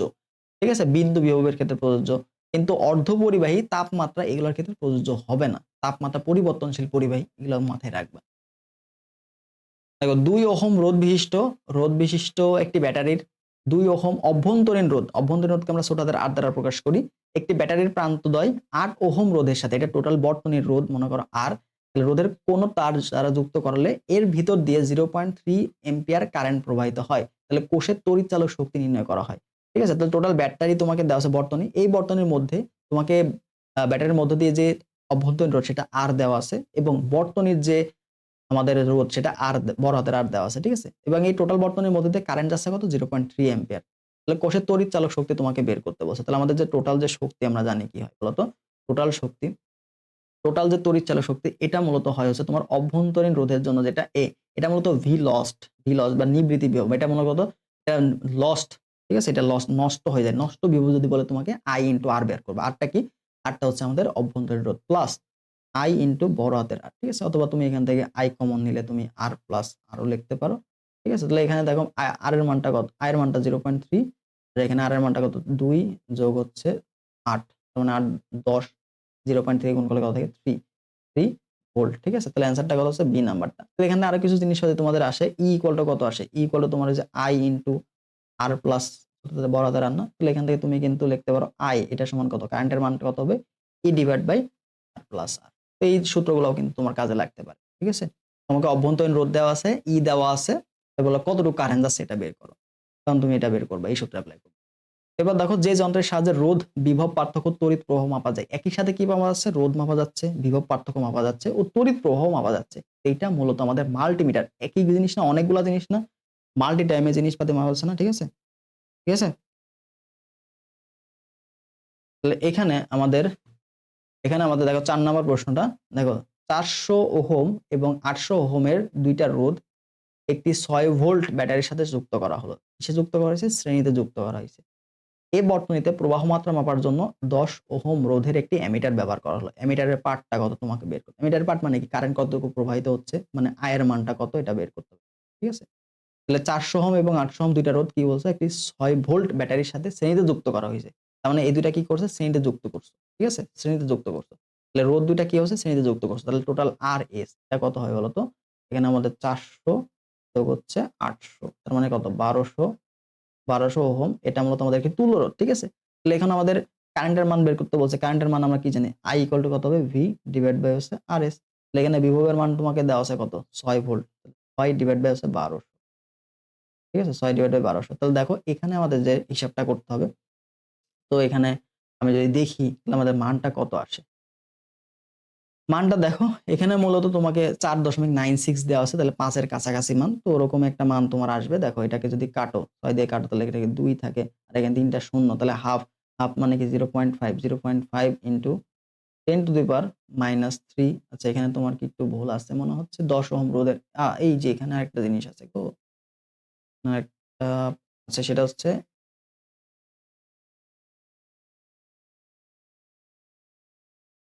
এই বর্তনীতে প্রবাহ মাত্রা মাপার জন্য একটি 10 ওহম রোধের এমিটারের রোধটাও দেওয়া আছে, ঠিক আছে, এমিটারের রোধটাও এখানে তোমাকে দেওয়া আছে।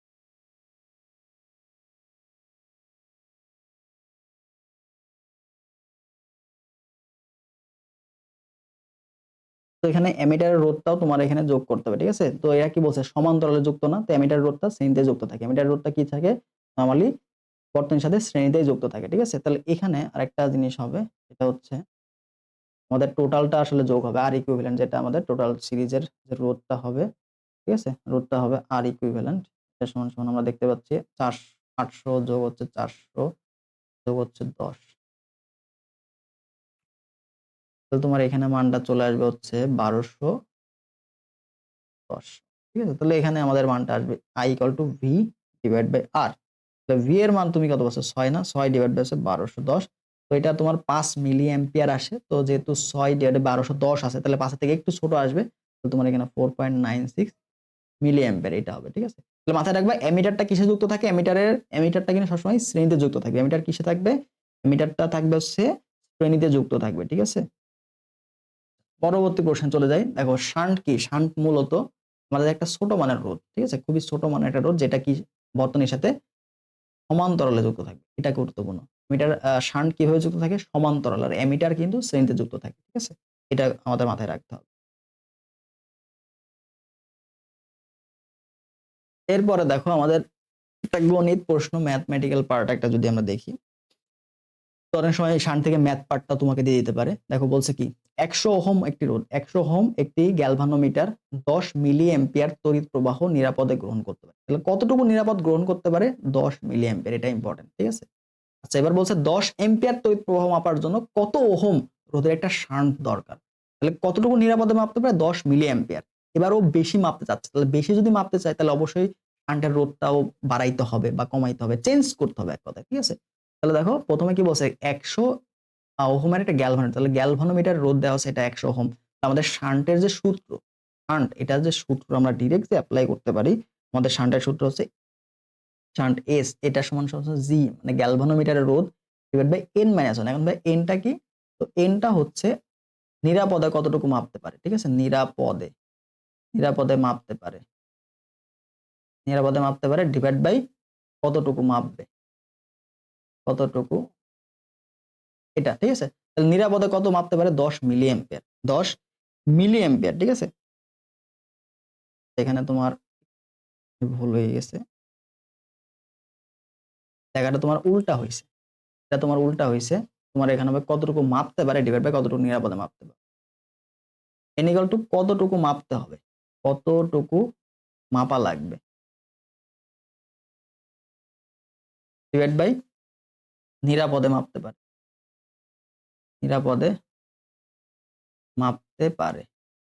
তাহলে কতটুকু মাপা লাগবে তো 10 মাপতে হবে কি হতো, 10 এম্পিয়ার মাপতে হবে। আর কতটুকু নিরাপদে মাপতে পারে, 10 মিলি অ্যাম্পিয়ার, মানে কি 10 ইনটু 10 টু দি পাওয়ার -3। তাহলে দেখো 10 10 কাটা গেল, তাহলে 1 ইনটু 10 টু দি পাওয়ার 3 এই মানটা চলে আসে আলটিমেটলি, তাই না।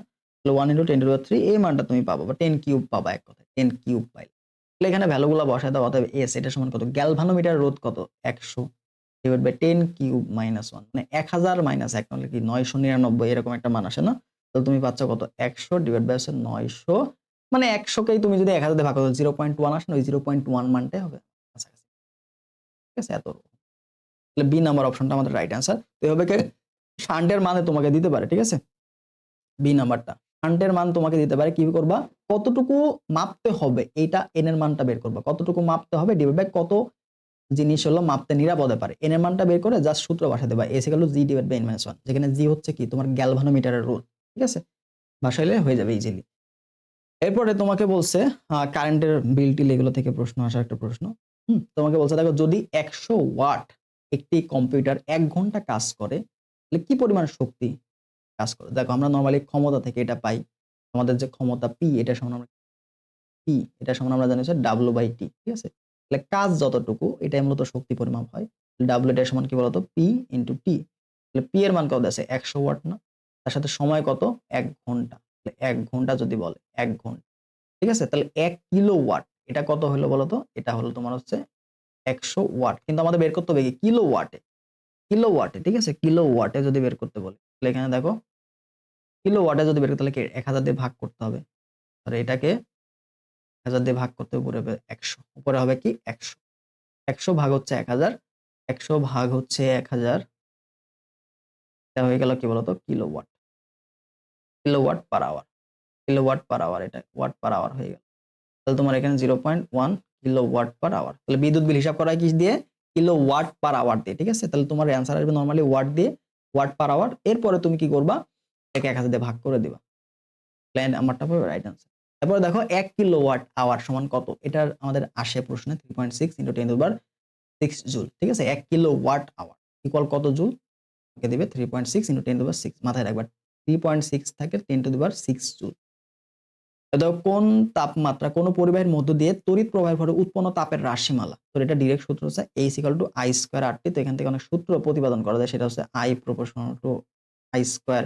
এবার যদি I টা স্থির থাকে তখন তুমি R লিখতে পারো, আর T, ঠিক আছে, তারপর তুমি হচ্ছে T টা হচ্ছে কি সময়, এটা হচ্ছে সময়। তো এই দুইটার থেকে আমাদের সূত্র লাগে, এই দুটো সূত্র লাগে, I H proportional to R square এবং H প্রপোর্শনাল টু R। তাহলে H equal to I square RT, এই সূত্রটা তাপের তড়িৎ প্রবাহের ফলে উৎপন্ন তাপ H equal to I square RT।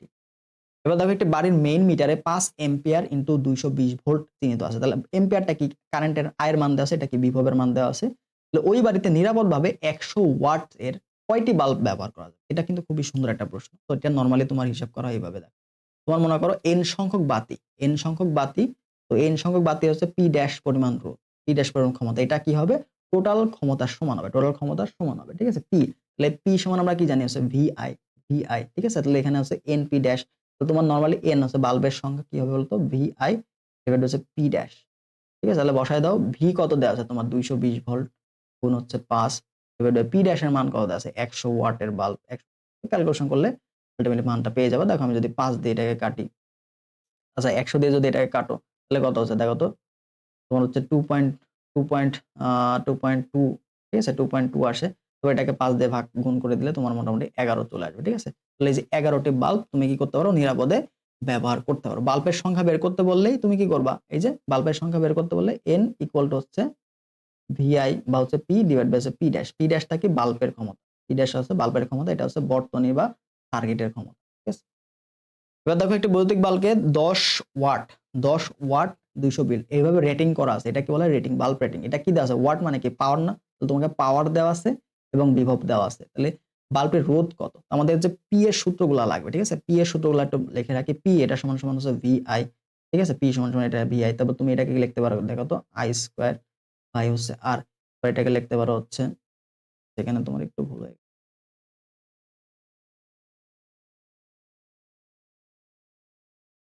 এটা হবে তোমার ভি স্কয়ার বাই আর। ঠিক আছে, ভি স্কয়ার বাই হচ্ছে আর, তারপর হচ্ছে আই স্কয়ার ইন আর। তো এখন কথা হচ্ছে তোমার যেটা লাগবে, তোমার যেটা লাগবে ওটা তুমি অ্যাপ্লাই করবে। ঠিক আছে, তোমার যেটা লাগবে ওটা তুমি অ্যাপ্লাই করবে। তোমার কি কি আছে, পি আর ভি দেওয়া আছে না, বের করতে হবে কি আর লাগবে। তাহলে তোমার লাগবে কি বলতো, পি লাগবে, ভি লাগবে আর আর লাগবে। দেখো পি ভি আর এর মধ্যে সম্পর্ক এটা না, তাহলে আমরা দেখো পি এটা সমান সমান কি জানি ভি স্কয়ার বাই আর। তাহলে আর সমান কি হবে, আর সমান হবে ভি স্কয়ার বাই হচ্ছে পি। তাহলে ভি স্কয়ারের মান কত 220 গুণ হচ্ছে 220, আরে শুধু 200 দেওয়া আছে, 200 গুণন 200 ডিভাইড বাই হচ্ছে তোমার তো 40, তাহলে একটা শূন্য কাটা 4 তাহলে এটা গুণ করে দাও আলটিমেটলি 1000। ঠিক আছে, তো এটা আমাদের উত্তর যেটা দেওয়া আছে এই নাম্বার। তো এইভাবে আমাদের প্রশ্নগুলো সলভ করতে হবে যদি বাল্ব রেটিং দেওয়া থাকে। তুমি তোমাকে বুঝতে হবে যে কি দেওয়া আছে, কি দেওয়া আছে এবং কি বের করতে হবে। তো আমাদের এম্পিয়ার দেওয়া থাকলে আই থাকবে, ভি দেওয়া থাকলে ভোল্ট দেওয়া থাকবে, ওয়াট দেওয়া থাকলে পি দেওয়া থাকবে, এইগুলাই এই তিনটা জিনিসই দেওয়া থাকবে। এবার দেখো প্রশ্নে 6 ওহম রোধের মধ্যে দিয়ে কতটুকু বিদ্যুৎ প্রবাহিত হচ্ছে। 6 ওহম রোধ, এই যে 6 ওহম রোধ, এই রোধের মধ্যে দিয়ে কিভাবে যাচ্ছে বলতো, এই যে দেখো তো, এই যে শর্ট সার্কিট হয়েছে না, তার লাগাই দিছে, এটা কি তার লাগাই দিয়েছেন, এটা কি আমাদের শর্ট সার্কিট হয়ে গেছে, এটা কি হয়ে গেছে শর্ট সার্কিট হয়ে গেছে। যে তার লাগাই দিতে দেখো নিচের সাথে কি এই বর্তনীর সাথে এটার কি ডিরেক্ট তার, এর মধ্যে কোনো রোধ আছে না। যদি এরকম তার লাগানো থাকে তখন আমরা কি বলবো এটা শর্ট সার্কিট। শর্ট সার্কিট হলে কারেন্ট যাবে না, এর মধ্যে কি 0 অ্যাম্পিয়ার কারেন্ট যাবে। এবার দেখো হুইস্টন ব্রিজের সাথে কি মাপা যায়, হুইস্টন ব্রিজের সাথে আমরা মাপি হচ্ছে রোধ মাপি। ঠিক আছে, হুইস্টন ব্রিজের সাথে কি রোধ মাপি, পি বাই কিউ বলা হচ্ছে আর, হুইস্টন ব্রিজের। দেখো কোন সূত্র ব্যবহার করে হুইস্টন ব্রিজ নীতি প্রতিপাদন করা যায়। তো আমরা এখানে কাশ্যপের যে সূত্র আছে, কাশ্যপের সূত্র থেকে হুইস্টন ব্রিজ নীতি প্রতিপাদন করতে পারি। থিওরি প্রশ্নগুলো গুরুত্বপূর্ণ। এরপরে দেখো তোমাকে বলছে হুইস্টন ব্রিজের 4 বাহুতে যথাক্রমে দেওয়া আছে 100, 300 ও 24 এবং 60 ওহম রোধ আছে। চতুর্থ বাহুতে কত রোধ কিভাবে যুক্ত করলে ব্রিজ থেকে ভারসাম্য অবস্থা থাকবে। তাহলে ব্রিজ যদি ভারসাম্য অবস্থা থাকে, আমরা কি জানি p by q equal to r by s, এটা হবে। ঠিক আছে, তাহলে এটা করতে হলে চতুর্থ বাহুতে ভারসাম্য থাকবে, তার মানে চতুর্থ বাহু যেটা আছে 60 ওহম, এটা হবে না, এটা বাদে অন্য কিছু এর সাথে কিছু যোগ বিয়োগ করতে হবে। ঠিক আছে, তার মানে আগে তোমার চতুর্থ বাহুতে রোধটা কত হইলে ভারসাম্য হবে এটা তোমাকে ফাইন্ড আউট করতে হবে। তাহলে এস এর মানটাকে আমরা বের করব। তাহলে এস এর মানটাকে বের করি যে এস এর মান এত হলে এইটা সাম্যাবস্থায় থাকতো। দেখো আমাদের পি বাই কিউ এর সমান আমরা কি জানি আর বাই। এখান থেকে আমি যদি বসাই পি বাই কিউ মানে কি 100 বাই হচ্ছে 300। ঠিক আছে, আর এর মান দেওয়া আছে তোমার 24 ডিভাইড। তাহলে দেখো এখানে যদি কাটে 3, তাহলে এখানে আমাদের এস এর মানটা কত হয়ে যায় 3 গুণন 24, 3 4 কত 12, 12 2 হাত থেকে 1, 3 দুগুণে 6 1 7 72। ঠিক আছে, তো এস এর মান কত 72 হয়ে গেল। এস এর মান এস ড্যাশ, এটা মূলত এস ড্যাশ যে আমরা পরিবর্তন করছি এস ড্যাশ। দেখো এস ড্যাশ সমান কত 72, বাট তোমাকে এস দেওয়া আছে কি দেওয়া আছে, এস সমান কত 60। আচ্ছা দেখো তো 60 এর থেকে মানটা বড় না, যদি মান যেটা আছে ওইটা যদি এস এর থেকে বড় হয় তাহলে আমরা কি করব, শ্রেণীতে লাগাইতে হবে। কি লাগাইতে হবে, শ্রেণীতে যুক্ত করতে হবে, শ্রেণীতে যুক্ত করতে হবে। কত ওহম রোধ, তাহলে এস ড্যাশ এটা মূলত আমাদের তুল্য রোধ। ঠিক আছে, তুল্য রোধ, তাহলে মনে করলাম যে এক্স পরিমাণের একটা রোধ এর সাথে যুক্ত করতে হবে। তাহলে এক্স সমান কত হবে, এস ড্যাশ মাইনাস হচ্ছে এস, তার মানে দেখো 72 মাইনাস হচ্ছে 60, তার মানে কত 12 ওহমের রোধ কি করতে হবে, শ্রেণীতে যুক্ত করতে হবে। এবার যদি তোমার আসতে হচ্ছে এস ড্যাশের মানটা এস এর থেকে ছোট, যদি ছোট হইতো, যদি কি হইতো যে মানটা আসলাম নরমালি যে মানটা বের করলাম ওইটা ছোট হলে আমরা কি করতাম সমান্তরালে যুক্ত। আর এস ড্যাশটা কি, এস ড্যাশের সাথে তুল্য, এস ড্যাশের তুল্য। তো দেখো এস ড্যাশ এটা সমান আমরা কি লিখতাম, উপরে গুণফল এস এক্স ডিভাইডেড নিচে যোগফল, এখান থেকে আমরা এক্স এর মানটা বের করতাম। নরমালি দেখো এটা যোগ বড় আসছে তাহলে আমরা কি লিখি শ্রেণীতে বলতে পারি। তাহলে আমাদের বি নাম্বারটা অপশন শ্রেণী সংযোগে 12 ওহম। ঠিক আছে, শ্রেণী সংযোগে 12 ওহম, বুঝতে পারলা। তাহলে প্রথম কাজ হচ্ছে চতুর্থ বাহুতে এস ড্যাশটা বের করবা, দেখবা যে যেটা তোমাকে দেওয়া আছে এস ওটার সাথে বড় না ছোট, যদি বড় হয় তাহলে শ্রেণী যুক্ত করতে হবে। তাহলে এস ড্যাশ সমান এক্স প্লাস এস। ঠিক আছে, তো নরমালি সেখানে এক্স এর মানটা বের করবা। এরপরে দেখো একটি হুইস্টন ব্রিজের 4টি বাহুতে যথাক্রমে 6, 8, 10 এবং 20 ওহম রোধে যুক্ত আছে। তো চতুর্থ বাহুতে কত মানের রোধ বেশি, কত মানের রোধ শ্রেণী সমবায় যুক্ত করলে ব্রিজটি সাম্যাবস্থায় থাকবে। তো তোমাকে আমি বলে দিচ্ছি শ্রেণীতে যুক্ত করতে হবে। তো আগে কি করতে হবে, এস ড্যাশটা বের করবা, এস ড্যাশটা বের করবা। তাহলে s dash p by q এটা সমান মনে করো চতুর্থ বাহুতে এস ড্যাশ লাগাইলে তোমার সাম্যাবস্থায় থাকবে। তাহলে এস ড্যাশ এটা সমান আমাদের কি আসতেছে, যে ভ্যালুগুলো বসায় দাও, 10 ভাগ হচ্ছে 20 ইকুয়াল আর এর মানটা কত আছে, আর এর মানটা একটু ভুল আছে।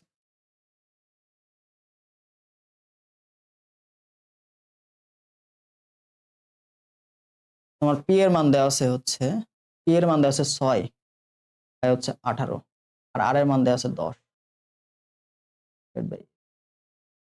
3 6 কত 18, 3 10 30, তাহলে এস ড্যাশ এটা সমান কত হলো 30। আর তোমাকে এস দেওয়া আছে কি, এস দেওয়া আছে কত, এস দেওয়া আছে 20। তার মানে দেখো এস ড্যাশের মানটা কি বড়, তাহলে অবশ্যই শ্রেণীতে যুক্ত করতে হবে। তাহলে এস ড্যাশ ইকুয়াল টু কত হবে বলতো, এক্স প্লাস এস, এক্স এর মান কত হবে এস ড্যাশ মাইনাস এস। আমি দেখতে পাচ্ছি 30 মাইনাস 20 মানে কত 10 ওহম। আলটিমেটলি শ্রেণীতে যুক্ত করতে হবে 10 ওহম। ঠিক আছে, তো এইভাবে আমরা প্রশ্নগুলো সলভ করতেছি। নরমালি যদি এভাবে দেওয়া থাকে হয় শ্রেণীতে নয় সমান্তরালে। এবার দেখো মিটার ব্রিজ নিচের কোনটি ভিত্তিতে কাজ করে। মিটার ব্রিজ মূলত আমাদের এখানে হুইস্টন ব্রিজ নীতি ব্যবহার করে কাজ করে, হুইস্টন ব্রিজ নীতি ব্যবহার করে মিটার ব্রিজ কাজ করে। এরপর আসলে একটা মিটার ব্রিজের দুইটা ফাঁকে দেওয়া আছে 2 ওহম রোধ এবং 3 ওহম রোধ যুক্ত করা হলো। আসলে সাম্যাবস্থা কোথায়? আমাদের মিটার ব্রিজের সূত্র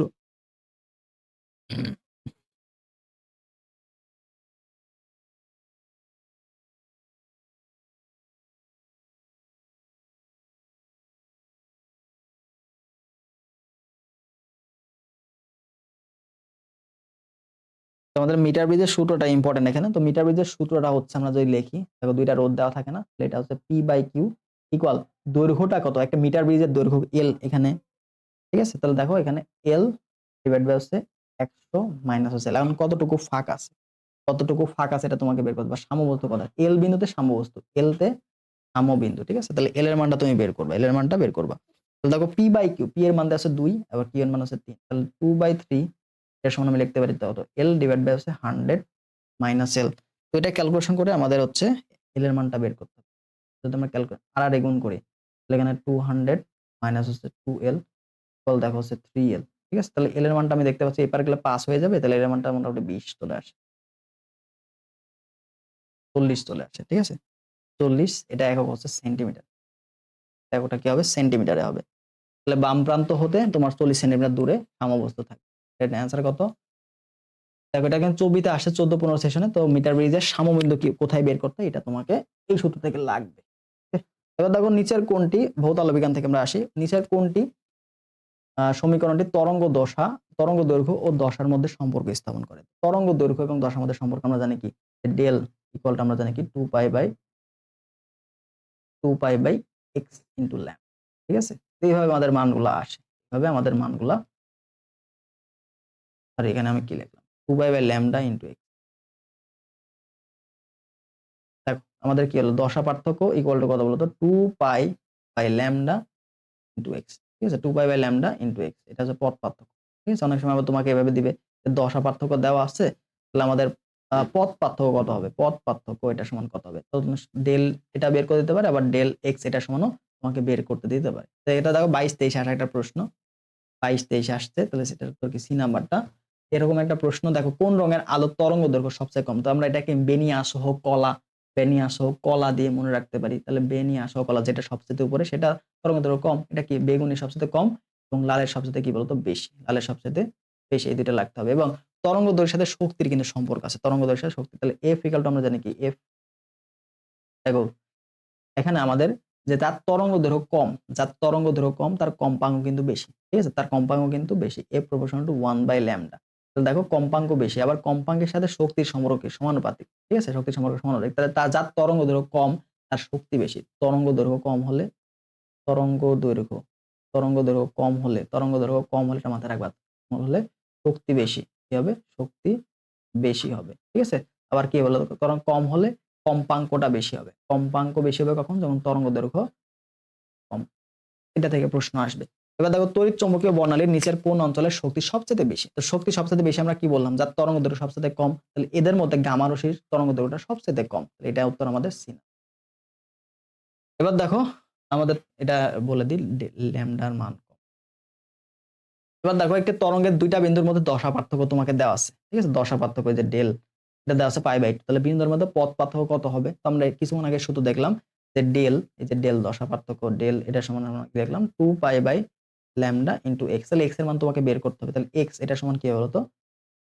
ল্যামডা ইনটু, দেখো এখানে ল্যামডা আসে, এখানে তোমার হচ্ছে যেহেতু এক্স এর মতো দেখতে হয়ে যাচ্ছে, তাহলে আমরা ডিরেক্ট এখানে লিখব হচ্ছে ল্যামডা ডিভাইড বাই 2 পাই। ভ্যালুগুলো বসায় দাও। তোমার হচ্ছে ডেল এর মানটা কত আসছে? π/2 আসছে। π/2 কোন হচ্ছে ল্যামডা ডিভাইড বাই 2 পাই। তাহলে দেখো এই 2 এই পাই কাটা গেল। তাহলে ল্যামডা বাই হচ্ছে 4 হচ্ছে আমাদের কি বলতো? পথ পার্থক্য। অ্যান্সার কত? এ নাম্বারটা। এরপর আসো দেখো একটি তড়িৎ চুম্বকীয় তরঙ্গ দৈর্ঘ্য দেওয়া আছে 600 ন্যানোমিটার। তরঙ্গটি কি ধরনের? তো এই তরঙ্গটা কার মধ্যে পড়তেছে বলতো? 380 থেকে 700 এর মধ্যে পড়তেছে না, 780 এর মধ্যে পড়তেছে না। তাহলে এটা আমরা কি বলতে পারি? এটা আমাদের হচ্ছে দৃশ্যমান তরঙ্গ দৈর্ঘ্য। 780 এর মধ্যে আছে। এটা কি? অবশ্যই দৃশ্যমান তরঙ্গ দৈর্ঘ্য। এবার দেখো মাধ্যমের পরিবর্তন। মাধ্যমের যখন পরিবর্তন হবে তখন আলোর কি বৈশিষ্ট্য পরিবর্তন? আলোর তরঙ্গ দৈর্ঘ্যটা পরিবর্তন হয় কিন্তু কম্পাঙ্কটা সেম থাকে, ঠিক আছে? কম্পাঙ্কটা একই থাকে। কম্পাঙ্কটা একই থাকবে, ঠিক আছে? কম্পাঙ্ক এটা গুরুত্বপূর্ণ, কিন্তু তরঙ্গ দৈর্ঘ্য পরিবর্তন হয় কিন্তু কম্পাঙ্কটা সেম থাকবে। মাধ্যমে পরিবর্তন হয়। এবার দেখো নিচের কোনটি তড়িৎ চুম্বকের তরঙ্গ নয়? তো তড়িৎ চুম্বকের তরঙ্গের যে উদাহরণগুলো এগুলো হচ্ছে আমাদের উদাহরণ, এগুলো হচ্ছে তড়িৎ চুম্বকের তরঙ্গ, মাথায় রাখবা। ঠিক আছে, তড়িৎ চুম্বকের তরঙ্গ, radio wave, microwave, X ray. ঠিক আছে, চুম্বকীয়, কিন্তু আল্ট্রাসাউন্ড এটা আমাদের তড়িৎ চুম্বকের তরঙ্গ নয়। এবার দেখো ধ্বংসাত্মক ব্যতিচারের জন্য পথ পার্থক্য। ধ্বংসাত্মক কি বলছে? ধ্বংসাত্মক, ধ্বংসাত্মকের জন্য কি বিজোড় গুণিতক না? ধ্বংসাত্মকের জন্য বিজোড় গুণিতক, λ/2 এর বিজোড় গুণিতক। ঠিক আছে, λ/2 এর বিজোড় গুণিতক। এবং আমাদের যদি বলে ধ্বংসাত্মক, গঠনমূলক যদি বলতো, গঠনমূলক, তো গঠনমূলকের জন্য আমরা কি জানি? জোড় গুণিতক না? তাহলে এখানে 2n ইন্টু λ/2, অথবা তুমি এখানে হচ্ছে 2 কাটা দিলে n ল্যামডাও লিখতে পারো।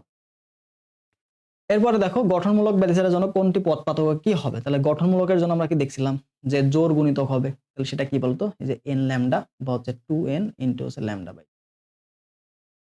তো নিচের কোন তরঙ্গটি সমবর্তন বা পলায়ন সম্ভব না? সমবর্তন বা পলায়ন সম্ভব না কার? শব্দ তরঙ্গ, শব্দ তরঙ্গ, এটা কি অনুদৈর্ঘ্য তরঙ্গ। ঠিক আছে, বাকি যে শব্দগুলো বেতার তরঙ্গ, বায়ু তরঙ্গ, আলোক তরঙ্গ, এগুলো অনুপ্রস্থ তরঙ্গ, যার ফলে এটাকে আমরা বলতে পারি সমবর্তন সম্ভব। ঠিক আছে, তাহলে সমবর্তন কার সম্ভব না? এটা কিন্তু খুবই ইম্পর্টেন্ট একটা প্রশ্ন। শব্দ তরঙ্গের সমবর্তন, দেখো 24 পয়সা কিন্তু চলে আসছে। ঠিক আছে, গুরুত্বপূর্ণ, মাথায় রাখবা। এবার দেখো আলোর অপবর্তন নিচের কোনটি কারণে ঘটে? তাহলে আলোর অপবর্তনের সাথে আলোর ব্যতিচারের সম্পর্ক রয়েছে, আলোর ব্যতিচারের সম্পর্ক রয়েছে। এটা ডিরেক্ট প্রশ্ন চলে আসবে, আমাদের থিওরি বেস প্রশ্ন, তো এগুলো একটু কিন্তু ভুল হয়ে যায়, এগুলো ভালো মতো মনে রাখার চেষ্টা করবা 2-3 বার প্র্যাকটিস করে। ঠিক আছে,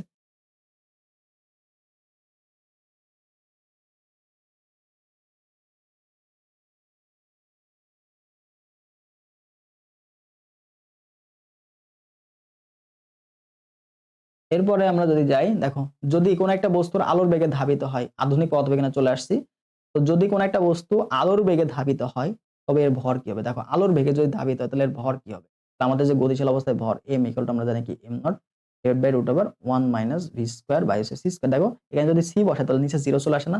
তাহলে তোমার m টা কি হয়ে যাবে? অসীম হয়ে যাবে। m টা কি হয়ে যাবে? অসীম। এই প্রশ্নটা কিন্তু গুরুত্বপূর্ণ, এটা তোমাকে জিএসসি দেখাচ্ছে কিন্তু ছবিতেও আসছে, ছবিতেও আসছে। ঠিক আছে, ছবিতেও আসছে, ছবিতে 23, 24 বা 13, 14 এগুলোতে অনেকবার আসছে। এটা কি হবে? অসীম হয়ে যাবে। অনেকবার আসছে ছবিতে, কিন্তু অনেকবার আসছে, গুরুত্বপূর্ণ। ওকে, তাহলে যদি আমাদের বেগটা কি হয়ে যায়? আলোর বেগের সমান হয়ে যায়, তাহলে আমাদের গতিশীল ভর কি হয়ে যাবে? ইনফিনিটি হয়ে যাবে। এবার আসুন নিচের কোনটি ডি ব্রগলির তরঙ্গ দৈর্ঘ্য। তো ডি ব্রগলির যে তরঙ্গ দৈর্ঘ্য এটার সমান আমরা জানি ল্যামডা ইকুয়াল টু এইচ ভাগ হচ্ছে পি। ঠিক আছে, আবার পি এটা সমান কিন্তু লেখা যায় 2 এম ই। এটা কি বলতো? এটা কিন্তু শক্তি, এটা হচ্ছে শক্তি আর এমটা হচ্ছে ভর। এখান থেকে কিন্তু প্রশ্ন হয়, কারণ আমরা গতিশক্তি এটা সমান কি জানি? P square divide by 2m না? পি স্কয়ার 2m, এমটা কিন্তু গতিশীল অবস্থায় ভর। ঠিক আছে, তো এখান থেকে তুমি পি এর মানটা যদি বসায় দাও রুট ওভার 2m, এবার তুমি এখানে লিখতে পারো দেখো h divide by root over 2m, এভাবেও কিন্তু তোমাকে আবার দিতে পারে। ঠিক আছে, প্রশ্নটা মাথায় রাখবা। তাহলে আমাদের অ্যান্সারটা কি? Lambda equal to h by p। ঠিক আছে, এবার দেখো 4 কেজি ভরের একটি বস্তু সম্পূর্ণরূপে শক্তিতে কনভার্ট করা হয়। তাহলে 4 কেজি ভরের একটা সম্পূর্ণরূপে শক্তি কনভার্ট করা হলে আমাদের যে আইনস্টাইনের যে শক্তির রূপান্তরের সূত্র আছে E ইকুয়াল টু কত? mc স্কয়ার, এই সূত্র আমাদের এপ্লাই করতে হবে। ঠিক আছে, তাহলে আমাদের ডিরেক্ট এখানে সূত্র এপ্লাই করে দাও। তাহলে E ইকুয়াল টু কত? কত ভরের শক্তিকে এখানে তোমাকে বলছে 4 কেজি ভরের শক্তি। E স্কয়ার মানে কি 1.6, 3.6 3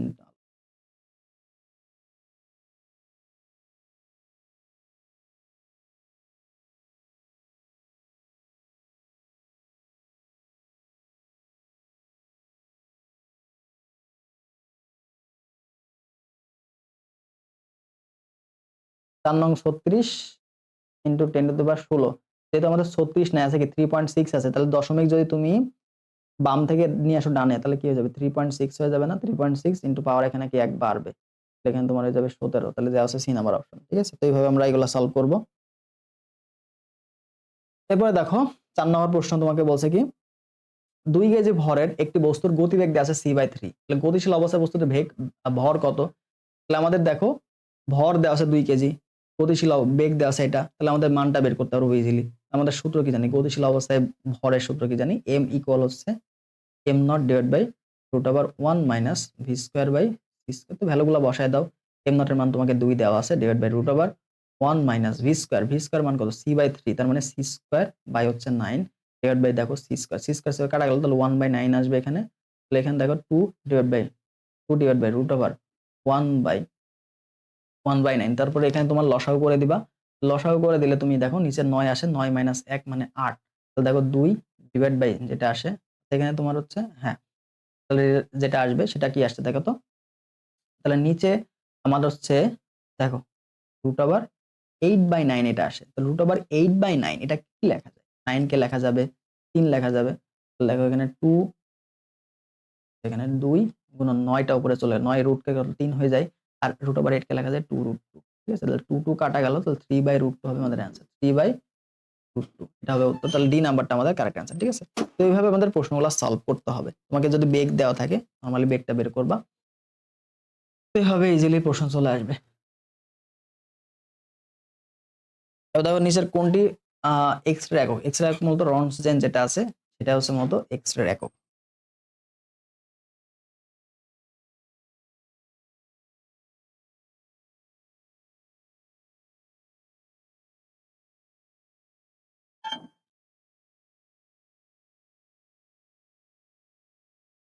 এরপরে দেখো নিম্নের কোনটি 1 মেগা ইলেকট্রন ভোল্ট। তো মেগা, মেগা মানে কি? এম দিয়ে বুঝবো, মেগা 10⁻6। আর ইলেকট্রন ভোল্ট মানে কি? 1 × 6 × 10⁻−19। ঠিক আছে, তো 1 ইলেকট্রন ভোল্ট মানে কত জুল বলো তো? 1 ইলেকট্রন ভোল্ট এটা মানে হচ্ছে 1.6 × 10⁻−19 জুল। ঠিক আছে, 19 জুল। তাহলে 1 মেগা বলছে, তাহলে mega 1 mega electron volt, mega মানে 10⁻6 গুণ হয়ে যাবে, 6 × 1.6 × 10⁻−19। তাহলে দেখো এটাকে 6 এর যোগ হয়ে গেলে কি হবে? 1.6 × 10⁻−13 জুল। তাহলে এটা হবে এ নাম্বার অপশন। এবার দেখো কোনটি ফটনের স্থির। ফটনের কিন্তু স্থির অবস্থায় ভর, স্থির অবস্থায় ভর নাই, স্থিরগত ভর শূন্য, কিন্তু ভরবেগ আছে। এটা কি আছে? ভরবেগ আছে, গতিশীল অবস্থায় ভরবেগ আছে। ঠিক আছে, 0। ফটনের স্থির ভরটা গুরুত্বপূর্ণ, ফটনের স্থির ভর কত? 0। এবার দেখো এক্স রে তরঙ্গ দৈর্ঘ্য তোমাকে দেওয়া আছে 3 অ্যাংস্ট্রম। তাহলে কম্পাঙ্ক কত? তরঙ্গ দৈর্ঘ্য দেওয়া আছে। তাহলে আমরা জানি হচ্ছে তরঙ্গ দৈর্ঘ্য এবং হচ্ছে কম্পাঙ্কের মধ্যে সম্পর্ক এফ ইকুয়াল টু হচ্ছে c by lambda. F equal to c by lambda. ঠিক আছে, তাহলে সি বাই ল্যামডা যদি হয় তাহলে মানটা বসায় দাও। এর মান কত? 3 × 10⁻8। ল্যামডার মান দেওয়া আছে তোমার 3 অ্যাংস্ট্রম, মানে কি 3 × 10⁻10। 3 3 তো কাটা গেল, তাহলে 1 × -10 উপরে গেলে 18 হয়ে যাবে, 10⁻18। ঠিক আছে, তাহলে এত হার্টজ হচ্ছে আমাদের সি নাম্বারে দাও। এবার দেখো বলছে 100 মেগা ইলেকট্রন ভোল্ট শক্তি বিশিষ্ট একটি ফোটনের কম্পাঙ্ক কত। তাহলে এখানে শক্তি দেওয়া আছে, আমাদের শক্তি ই ইকুয়াল আমরা জানি হচ্ছে এইচ। ঠিক আছে, এইচ এফ। তাহলে ফোটনের কম্পাঙ্ক কত? এফ এর মানটা তোমাকে বের করতে বলছে। ফোটনের কম্পাঙ্ক হচ্ছে ই/এইচ। ঠিক আছে,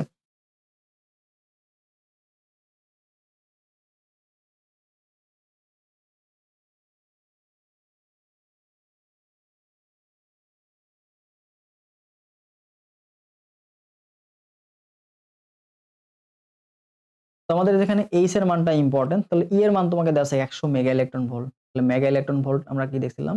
1.6 × 10⁻13 আসবে। ঠিক আছে, মেগা ইলেকট্রন ভোল্ট এটা গেল। আর এইচ এর মানটা কত? 6.626, আচ্ছা 6.63 বসাতে পারো। 6.63 × 10⁻24। তো এটা ক্যালকুলেশন আমাদের করতে হবে। তো এটা যদি ক্যালকুলেশন করি, যেহেতু আমাদের হাতে ক্যালকুলেটর আছে, তো তুমি আগে পাওয়ারের হিসাবটা করতে পারবা। দেখো পাওয়ারটা অনেকটা মিল আসে। তো পাওয়ারের হিসাব যদি আমরা করি, এখানে 100 আছে না, এটাকে যদি যোগ হয়ে যায় তাহলে উপরে তোমার চলে আসে কি দেখো তো 1.6 × 10⁻11। আর নিচে চলে আসে দেখো 6.6 × 10⁻24। তাহলে -24 যদি উপরে চলে যায়, তাহলে আমি দেখো 1.6 কে আমি এখানে 16 নিলাম, এখানে কি নিলাম? 16 নিলাম। তাহলে যদি 16 নেই, তাহলে এখানে যদি 16 নেই, তাহলে 16 নিলে এখানে কত আসে বলো তো? এখানে 12 আসে। Divide by 6.6 × 10⁻24। তাহলে দেখো তো 16 কে 16 এর মধ্যে 6 কয়বার যায়? 2 বার যাবে, তাহলে 2 দশমিক সামথিং আসবে। 2 দশমিক সামথিং গুণন পাওয়ার কত হবে? 24 যদি উপরে চলে যায় তাহলে দেখো তো যোগ হয়ে যাবে, তাহলে এখানে 12 হয়ে যাবে না? ঠিক আছে, এখানে কত হয়ে যাবে? 22, এখানে 24 আর এখানে 12। এটা হবে হচ্ছে 12 উত্তর। এখানে 22 আবার কই থেকে? 100 মেগা ইলেকট্রন ভোল্ট আমরা এখানে পাবো হচ্ছে -13 মেগা ইলেকট্রন ভোল্টকে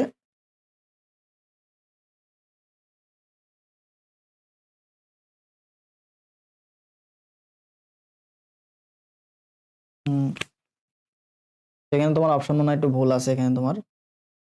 ঠিক আছে, তাহলে 1.6। আচ্ছা, তোমার এখানে আমি এককটা ভুল লিখছি, এখানে তোমার 34 হবে, 24 না, এখানে 34 হবে। একটু মিস্টেক হয়েছে, 34 হবে এখানে। তাহলে তোমার এখানে হয়ে যাবে 22। ঠিক আছে, এখানে ঠিকই আছে, আমারটাই ভুল আছে, এখানে 34 হবে। এস এর মানটা কত? H equal to 6.63 into 10⁻34 10⁻34।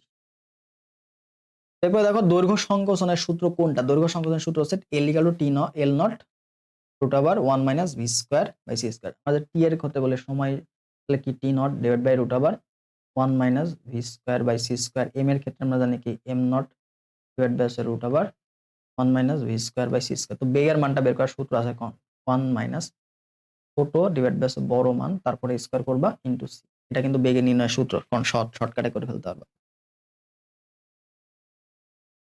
এরপরে দেখো দৈর্ঘ্য তরঙ্গ দৈর্ঘ্য যদি ল্যামডা হয়, তরঙ্গ দৈর্ঘ্য যদি ল্যামডা হয় এবং ফোটনের শক্তি যদি ই হয়, তাদের মধ্যে সম্পর্ক কি? তাহলে আমরা ই এটা সমান কি জানতাম? এইচ মিউ বা কম্পাঙ্ক। তাহলে এই মিউটাকে লেখা যায় কি c by lambda, h c by lambda. তাহলে ই ইকুয়াল টু কত হবে? H c by lambda. আবার এটাকে লেখা যায় e proportional to 1 by lambda. ঠিক আছে, তাহলে আমাদের সূত্রটা কি হচ্ছে? বি নাম্বারটা আমাদের সূত্র, যেটা শক্তি এবং তরঙ্গ দৈর্ঘ্যের মধ্যে সম্পর্ক। এবার দেখো আইনস্টাইনের আপেক্ষিক তত্ত্ব অনুসারে বস্তুর বেগ বৃদ্ধি পেলে ভরের কি পরিবর্তন হবে? যত বেগ বৃদ্ধি পাবে এটা কি বলতো? ভরের মানটা বাড়তে থাকে। ঠিক আছে, ভরের মানটা বাড়তে থাকে।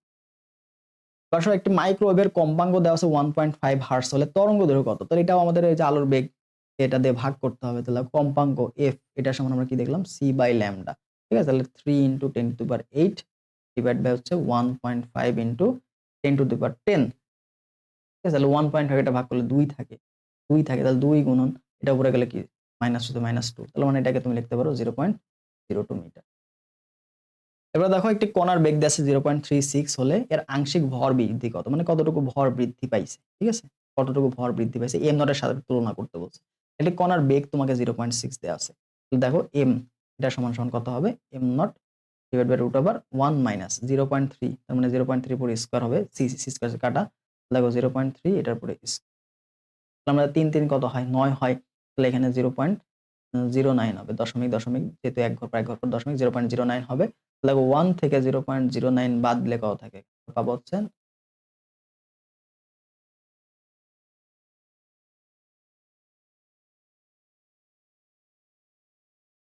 1 মাইনাস 0.09।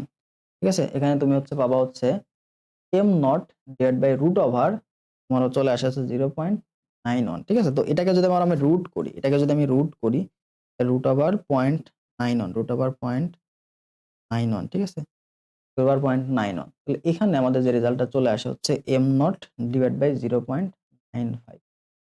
তাহলে তুমি এটাকে লিখতে পারো 1 ভাগ হচ্ছে 0.95। তাহলে তোমার এটাকে চলে আসে, তোমার এটাকে কাছাকাছি একটা মান চলে আসবে। দেখো কাছাকাছি একটা মান চলে আসবে, সেটা হচ্ছে 1.05 এরকম একটা মান তুমি পাবা। ঠিক আছে, 0 পয়েন্ট পাবা এখানে 48 এরকম একটা মান বা 48 এম নট এটা পাবা। ঠিক আছে, এটাকে ভাগ করলে তাহলে আমাদের এম এর মানটা কত হলো? 1.048 এম নট হইলো। তাহলে বৃদ্ধি পাইছে কতটুকু? বৃদ্ধি বৃদ্ধি কতটুকু পাইলো? বৃদ্ধি কতটুকু পাইলো বলতো? এখানে এম মাইনাস হচ্ছে এম নট, এল এম এর মানটা। তাহলে এম এর মানটা কত আসছে? 1.048 এম নট মাইনাস হচ্ছে এম নট। তাহলে এম নট কাটা গেল, একটা তো বাদ দিয়ে গেল, তাহলে এখানে কি 0.048 এম হচ্ছে বৃদ্ধি পাইছে। তাহলে অ্যান্সার হচ্ছে বি নট। অ্যান্সার হচ্ছে বি নাম্বারটা আমাদের কতটুকু বৃদ্ধি পাইছে। ঠিক আছে, তো ক্যালকুলেটর আছে, এটা ইজিলি করে ফেলতে হবে। প্রথমে এমটা বের করবা, তাহলে এম থেকে এম নট বাদ দিবা, মানে আদি অবস্থা থেকে কতটুকু বৃদ্ধি পাইছে। দেখো কম্পটন তরঙ্গ দৈর্ঘ্যের সমীকরণ, তো এটা h divide by m naught c. এটা মূলত আমাদের ভরবেগ, স্থির অবস্থায় যে ভরবেগ এম। ঠিক আছে, স্থির ভরবেগ এম নট সি। সি বেগে যদি চলতেছে না, ফোটন যেহেতু সি বেগে চলে, তাহলে এম নট সি। আমরা lambda equal to h by p জানি, পি এর জায়গায় এম নট সি বসাই দিয়েছি, এটাই কম্পটন। এবার দেখো একটা ইলেকট্রনের ডি ব্রগলি তরঙ্গ দৈর্ঘ্য দেওয়া আছে 1.5 ইনটু 10⁻12 মিটার হলে ভরবেগ কত? ঠিক আছে, ভরবেগ কত? তাহলে ডি ব্রগলি তরঙ্গ দৈর্ঘ্য তোমাকে দেওয়া আছে এখানে 1.5, তাহলে ভরবেগ কত বের করতে বলছে। আমরা এখানে কিন্তু ডি ব্রগলি তরঙ্গ দৈর্ঘ্য কি দেখলাম? ল্যামডা ইকুয়াল হচ্ছে এইচ বাই পি। তরঙ্গ যদি তোমাকে পি বের করতে বলে ভরবেগ, তাহলে এটা সমান কি লিখতে পারো? এইচ বাই ল্যামডা না, এইচ বাই ল্যামডা। তাহলে এইচ এর মান দেওয়া আছে 6.6, 6.63 ইনটু 10⁻34 ডিভাইড বাই ল্যামডার মান কত দেওয়া আছে? 1.5 গুণ হচ্ছে 10⁻12। তাহলে 1.5 কে এটা ভাগ করলে 4 এর থেকে একটু বেশি আসবে, তাহলে 4.42 দেওয়া আছে। এখানে দশমিকের খেলা আসলে, তাহলে -12 উপরে গেলে কি হবে? সেটা যোগ হয়ে যাবে। তাহলে দেখো এখানে আলটিমেটলি আমি লিখতে পারি -22, 10⁻22। যেহেতু ভরবেগ, তাহলে কি হবে? KG per second. এরপর আসো 6650 অ্যাংস্ট্রম তরঙ্গ দৈর্ঘ্যে ফটনের শক্তি কত? তো এখানে আমরা কি ফটনের শক্তি কি হবে? H F.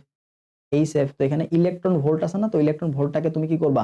যে মানটা আসবে এখানে মানটা বসাই দিবা, বসাই যেটা আসবে ওইটাকে তুমি কি করো 1.6 ইন্টু 10⁻⁻19 এটা দিয়ে ভাগ করবা, ঠিক আছে। আর এখানে এইচ এর মানটা তো জানো, এইচ এর মানটা কত, আচ্ছা এইচ এর মানটা কত হবে 6.63 কোন হচ্ছে 10⁻34 আর এফ এর মান তো তোমাকে দেওয়া আছে অ্যাংস্ট্রম, তাহলে এটা কি লিখবা 650 গুণ হচ্ছে 10⁻10 এই মানটা বসাও, দুইটা গুণ করে দেবা, গুণ করলে তুমি ই পাবা।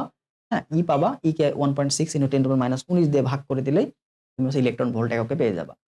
এবার আধুনিক পদার্থবিজ্ঞানের আরেকটা সূত্র দেখো, এখানে বলছে ফোটনের দৈর্ঘ্য তোমাকে দেওয়া আছে কম্পাঙ্ক কত, ফোটনের তরঙ্গ দৈর্ঘ্য দেওয়া আছে। এই টাইপের প্রশ্ন আমরা কিছুক্ষণ আগে সলভ করলাম, তো এটা তুমি বাসায় করার চেষ্টা করবা। কম্পাঙ্ক এফ এটা সমান কত, সি বাই ল্যামডা, একই টাইপের প্রশ্ন, জাস্ট বসাই দিলে মান পেয়ে। পরমাণু মডেল থেকে আমরা দেখি সলভ করে কিছু প্রশ্ন। তো পরমাণু মডেলে আমাদের খুবই ইম্পর্টেন্ট কিছু প্রশ্ন দেওয়া আছে। তো এখানে বলছে দেখো তো হাইড্রোজেনের আইসোটোপ ট্রিটিয়াম, এখানে হাইড্রোজেনের বেশ কয়েকটা আইসোটোপ আছে 1 1, তারপর আছে ডিউটেরিয়াম 2 1, ঠিক আছে, তারপর দেখো 3 1। তাহলে যদি ট্রিটিয়াম বলে কি তিনটা ভর সংখ্যা কত 3 আর প্রোটন সংখ্যা 1, তাহলে 3 - 1 মানে কত 2, প্রোটন সংখ্যা কত হবে 2, ঠিক আছে, প্রোটন সংখ্যা কত হবে 2। তাহলে আমাদের ডিউটেরিয়াম যেটা বলে, যে ডিউটেরিয়াম বলে ডিউটোরিয়াম ডিউটেরিয়াম ডিউটেরিয়ামে কি বলতো H2 1 না, এখানে নিউটন সংখ্যা কত হবে 2 - 1 মানে কত 1। ট্রিটিয়াম যদি বলে ট্রিটিয়াম, ঠিক আছে, ট্রিটিয়ামটা কি, ট্রিটিয়ামটা হচ্ছে H31 মানে ভর সংখ্যা 3 আর প্রোটন সংখ্যা তো সেম, প্রোটন সংখ্যা তো পরিবর্তন হচ্ছে না, তাহলে n সমান কত হবে 3 - 1 মানে কত 2। পরবর্তীতে আসো 5 নম্বর প্রশ্ন। এখানে তোমাকে বলছে দুইটা মৌলকে আইসোটোন কখন বলা হবে, আইসোটোন কখন বলা হবে, যখন তাদের নিউট্রন সংখ্যা সমান, যদি তাদের নিউট্রন সংখ্যা সমান, যখন তাদের নিউট্রন সংখ্যা সমান কিন্তু ভর ভিন্ন থাকে, ঠিক আছে, এটা হচ্ছে আইসোটোন। ডিউটেরিয়ামে কয়টা নেই দেখো ছবিতে কিন্তু আসছে, এর আগে দেখলাম কি বলতো ট্রিটিয়াম, তার আগের বছর দেখো ডিউটেরিয়াম থেকে আসছে। ডিউটেরিয়ামটা কি ছিল, ডিউটেরিয়াম ছিল H2 1 না, 2 থেকে 1 বাদ দিলে থাকে কত 1, এই যে 1 নিউটন। এবার দেখো সবচেয়ে কম ভরের কণা কোনটা, সবচেয়ে কম ভর কোনটা বলতো, এখানে ইলেকট্রনের ভরটা সবচেয়ে কম, এটা কত 9.1 ইন্টু 10⁻⁻31। এবার দেখো পারমাণবিক সংখ্যা যদি 12 হয় তাহলে ভর সংখ্যা হয় 25। পারমাণবিক সংখ্যা 12 এবং ভর সংখ্যা 25 বিশিষ্ট একটি নিউক্লিয়াসে কয়টা প্রোটন ও কয়টা নিউট্রন আছে।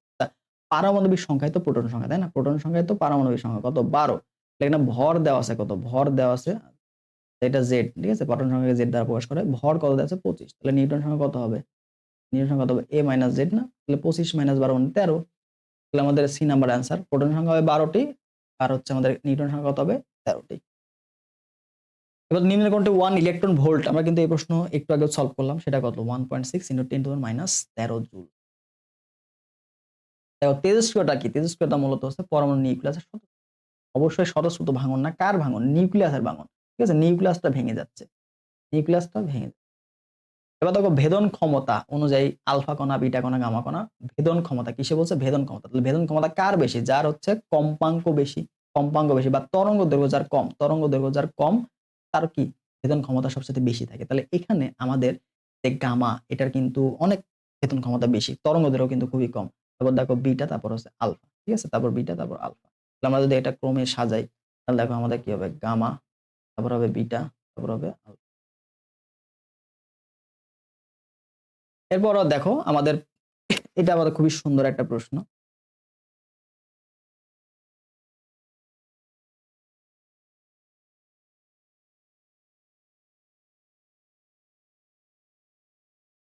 দেখো তোমাকে বলছে 14 মিনিট শেষে তেজস্ক্রিয় পোলোনিয়ামের 1/16 অংশ অবশিষ্ট থাকে। মৌলটির অর্ধায়ু কত, তাহলে এই প্রশ্নটা আমরা খুবই সুন্দর মতো করতে পারি। দেখো কতটুকু শেষে সময় টি, দেখো সময় টি, টি সময় পরে কতটুকু অবশিষ্ট থাকে, টি এটা সমান হচ্ছে আমরা লিখতে পারি হচ্ছে এন ইন্টু টি হাফ, অর্ধায়ু, ঠিক আছে, এন ইন্টু টি হাফ। এটা এনটা কি, এনটা হচ্ছে অবশিষ্ট, অবশিষ্ট এটা যদি 1/2n আকারে প্রকাশ করা যায়, অবশিষ্ট যেটা সেটাকে যদি 1/2n আকারে প্রকাশ করা যায়, দেখো অবশিষ্ট কতটুকু আছে 1/16 না, তাহলে এই 16 কে 2n আকারে কনভার্ট করতে হবে, তাহলে 2 এর পর কত হলে, 2 এর পর 4 হলে হবে না, তাহলে এখানে এই যে 4 এটাই মূলত আমাদের n এর, ঠিক আছে। তাহলে দেখো অর্ধায়ু বের করতে বলছে, আমরা কি দেখছিলাম যে t এটা সমান কি লিখলাম যে n গুণন হচ্ছে t হাফ, n গুণন হচ্ছে t হাফ, যেখানে nটা কি যতটুকু অবশিষ্ট থাকে ওইটার নিচে যেটা আছে ওইটাকে আমরা 2n আকারে কনভার্ট করব। তাহলে দেখো এখানে টি হাফের মানটা কত হবে, টি হাফ এটা সমান কত হবে, এটা সমান হচ্ছে টি বাই এন। দেখো এখানে 14 মিনিট পর, তাহলে 14 ডিভাইড বাই হচ্ছে দেখো 4, এখানে ক্যালকুলেশন করলে আমরা মান 2 দিয়ে ভাগ করলে কত 7/2 না, 7/2 মিনিট এটা, তো এটা শর্টকাটে আমরা করে ফেলতে পারবো। সি নাম্বারটা হচ্ছে আমাদের অ্যান্সার। ঠিক আছে, সি নাম্বারটা কত অ্যান্সার। তাহলে মাথায় রাখলা কতটুকু, মাথায় রাখবা কি বের করতে হবে, অবশিষ্টতা বের করতে হবে। অবশিষ্ট যেটা আছে এটাকে তুমি 2 এর পাওয়ার হিসেবে লিখবা, এটা পাবা হচ্ছে n এর মান। ঠিক আছে, তাহলে এখানে টি এটা সমান সমান হচ্ছে n ইনটু টি হাফ। এটা কি কত সময় পর অবশিষ্ট থাকবে, এই যে 14 মিনিট পর অবশিষ্ট আছে না, তাহলে এটা হচ্ছে বড়দের হাফ, অর্ধায়টা বের করতে হবে। এই শর্টকাট সূত্র দিয়ে তুমি ইজিলি করে ফেলতে পারবা। এরপরে দেখো তোমাকে বলছে একটা তেজস্ক্রিয় নমুনার গড় জীবন মানে কি টাও। ঠিক আছে, গড় জীবন হচ্ছে টাও, এবং এর মধ্যে সম্পর্ক আছে ln 2 বাই টি হাফ। গড় জীবন দেওয়া আছে 100 সেকেন্ড, এর অর্ধ জীবন মিনিটে প্রকাশ করো, সেকেন্ডে দেওয়া আছে। ঠিক আছে, সেকেন্ড। তো তোমার কাজ হবে কি, তোমার যে রেজাল্ট আসবে তুমি সেকেন্ডে আসবে, তারপর তুমি ওটাকে মিনিটে কনভার্ট করে দিবা, তাহলে তো হয়ে গেল। তো নরমালি দেখো আমরা যে সূত্রটা জানি সেটা হচ্ছে আমাদের টাও এর মধ্যে টাও এটা সমান আমরা জানি হচ্ছে T half divide by ln 2, T half divide by ln 2। আর ln 2 এর মান আমরা জানি, ln 2 এর মান আমরা জানি 0.6। তোমাকে বের করতে বলছে কি, অর্ধেয় বের করতে বলছে। তাহলে টি হাফ, এখানে তুমি টি হাফ কি বের করবে বলো তো? টি হাফ এটা সমান সমান লিখবা হচ্ছে 10 গুণন হচ্ছে 0.693 না, তার মানে কি বলতো 6.93। এত সেকেন্ড তুমি কি পাইলা, সেকেন্ড পাইলা।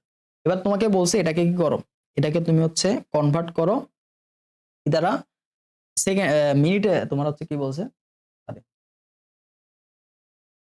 এটাকে তোমার মিনিটে কনভার্ট করতে বলছে, তাহলে তুমি এত সেকেন্ড পাইলা। এবার এই সেকেন্ডে তুমি যদি ভাগ করে দাও, কত 60 সেকেন্ড দিয়ে ভাগ করে দাও, তাহলে তো তুমি মিনিট পাবা, তাই না?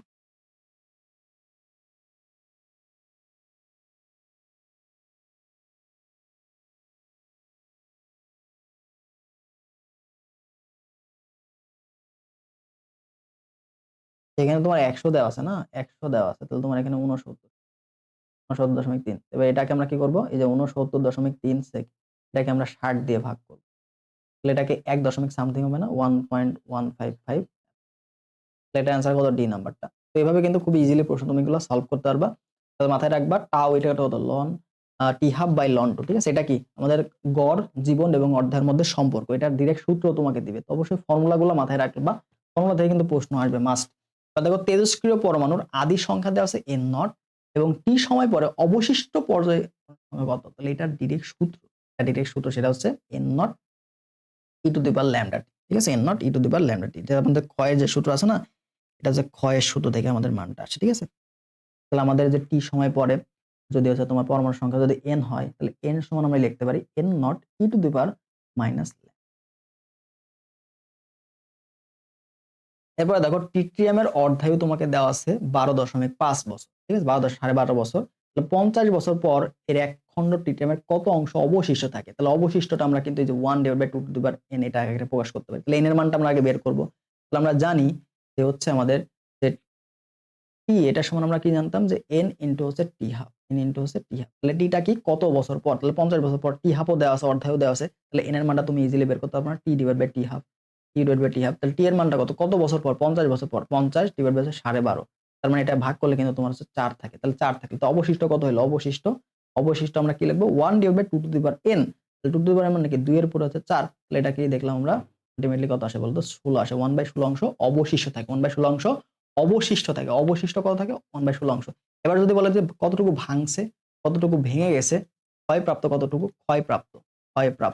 তাহলে ক্ষয়প্রাপ্ত কত, টোটালটা কত, 1 না, 1 অংশ থেকে তুমি কতটুকু অবশিষ্ট আছে এটা বাদ দিলে তো আলটিমেটলি তুমি হচ্ছে পেয়ে যাবা হচ্ছে ক্ষয়প্রাপ্ত। তাহলে তুমি আগে যদি বলে ক্ষয়প্রাপ্ত কত বের করো, তাহলে তুমি আগে অবশিষ্টটা বের করবে, কারণ অবশিষ্ট তুমি শর্টকাটে বের করতে পারছো 1/2 টু দি পাওয়ার n দিয়ে। ঠিক আছে, তারপর তুমি ক্ষয়প্রাপ্তটা কিন্তু 1 বাদ দিলেই, অবশিষ্ট বাদ দিলেই 1 থেকে, তাহলে তুমি কিন্তু আলটিমেটলি ক্ষয়প্রাপ্ত বের করতে পারবে। তো প্রশ্নে তোমাকে ক্ষয়প্রাপ্ত বের করতে বলো, তুমি আগে অবশিষ্টটা বের করবা এই শর্টকাট দিয়ে, তারপরে 1 থেকে বাদ দিয়ে ক্ষয়প্রাপ্তটা বের করবা। দেখো এই প্রশ্ন কিন্তু অনেকবার আসছে এবং গুরুত্বপূর্ণ।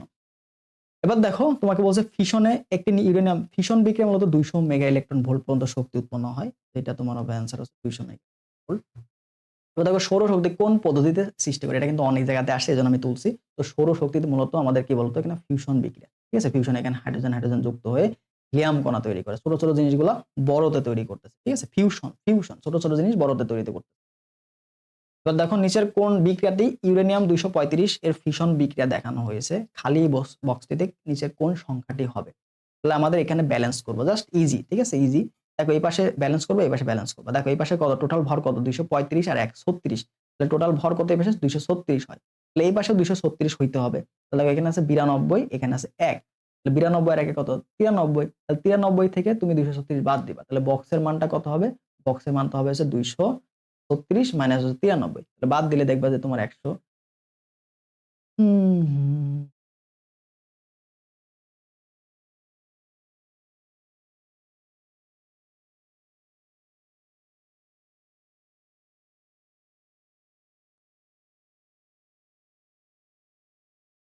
বেরিয়াম 56, হ্যাঁ, আর তোমার এখানে আছে 92 আর আচ্ছা এখানে সরি এখানে 3 আছে, দেখো 3 3 1 কে 3, তার মানে এখানে তোমার 3টা হবে। আচ্ছা এখানে তোমার একটু ভুল হয়ে গেছে, এখানে একটু ভুল হয়ে গেছে, আমি এটা ক্লিয়ার করে দিই।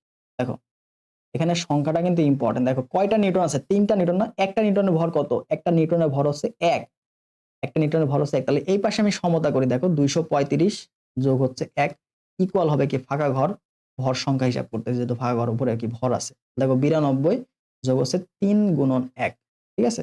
তাহলে এখান থেকে আমাদের দেখো ফাঁকা ঘর সমান কত আসছে? 236 মাইনাস 92 আর 3 কত? 95, তাহলে এটা সমান কত আসবে? 100, ঠিক আছে? ফাঁকা ঘর কত আসবে? 141। তো এইভাবে কিন্তু সমতা করবা, ঠিক আছে? এইভাবে ফাঁকা ঘর বের করতে বললে তুমি উভয়কে সমতা করবা। এর মধ্যে তোমাকে বেশ কিছু জিনিস মাথায় রাখতে হবে, সেটা হচ্ছে প্রোটন যদি বলে, প্রোটন প্রোটন কণা কি বলতো? উপরে 1 নিচে 1 এরকম যদি থাকে তাহলে এটা প্রোটন হবে। নিউটন যদি বলে তাহলে সেটা কি হবে বলতো? নিউটন কত? নিউটনের ভর আছে, ঠিক আছে? আর যদি তোমাকে বিটা কণা বলে, বিটা কণা কি বলতো? -1, এটা কিন্তু ভর নাই, কিন্তু প্রোটন সংখ্যা 1, পরবর্তী যেটা আছে ওটা থেকে 1 বাড়বে, ঠিক আছে? তো এটা কিন্তু ইম্পর্টেন্ট। তারপরে যে আলফা, আলফা কণা যদি বলে, আলফা কণা কবে? দ্বিধনাত্মক হিলিয়াম পরমাণু, দ্বিধনাত্মক হিলিয়াম পরমাণু, হ্যাঁ, হিলিয়াম পরমাণু এরকম ভাবে মাথায় রাখতে হবে। এটা কিন্তু 4, ভর সংখ্যা যদি 4 কমে, ভর সংখ্যা যদি 4 কমে তাহলে এটা কি হবে? আলফা কণা। ভর সংখ্যা 4 কমলে আলফা কণা, ঠিক আছে? পরবর্তীতে আসো আমাদের সেমিকন্ডাক্টরে আমাদের প্রশ্ন। তো সেমিকন্ডাক্টরে বলছে কি গতি একটি জাংশনে সম্মুখ বায়াসের বিভব তোমাকে দেওয়া আছে। বিভব দেওয়া আছে 2.2 বিভব এবং বাড়িয়ে 2.38 বিভব করা হলো। তাহলে বিদ্যুৎ প্রবাহ 3 পয়েন্ট এত থেকে বৃদ্ধি পেল। তাহলে বিদ্যুৎ প্রবাহ কতটুকু বৃদ্ধি পাইছে? ডেল আই তোমাকে দেওয়া আছে। বিভব পার্থক্য কতটুকু চেঞ্জ হয়েছে এটা তোমাকে দেওয়া নয়, বের করতে হবে, ঠিক আছে? তো তোমাকে বিভব পার্থক্য ছিল V1 V2, তার আমাদের গতীয় যে রোধ, গতীয় যে রোধ ডেল আর, এটা সমান আমরা জানি কি বলতো? ডেল ভি, বিভবের পরিবর্তন ডিভাইড বাই হচ্ছে কারেন্টের পরিবর্তন। বিভবের পরিবর্তন কত হয়েছে? 2.38 মাইনাস 2.2 ডিভাইড বাই কারেন্টের পরিমাণ কত হয়েছে? 350 10 টু দি পাওয়ার মাইনাস, এটা ক্যালকুলেশন করলে আমরা মান চলে আসবে 0.51। এবার দেখো পি টাইপ অর্ধপরিবাহী, পি টাইপ অর্ধপরিবাহী তুমি যদি বানাতে চাও তাহলে তোমার কি কি যুক্ত করতে হবে, ঠিক আছে? পি টাইপ, পি টাইপে মূলত আমরা কি করি বলতো? পঞ্চযোজী না?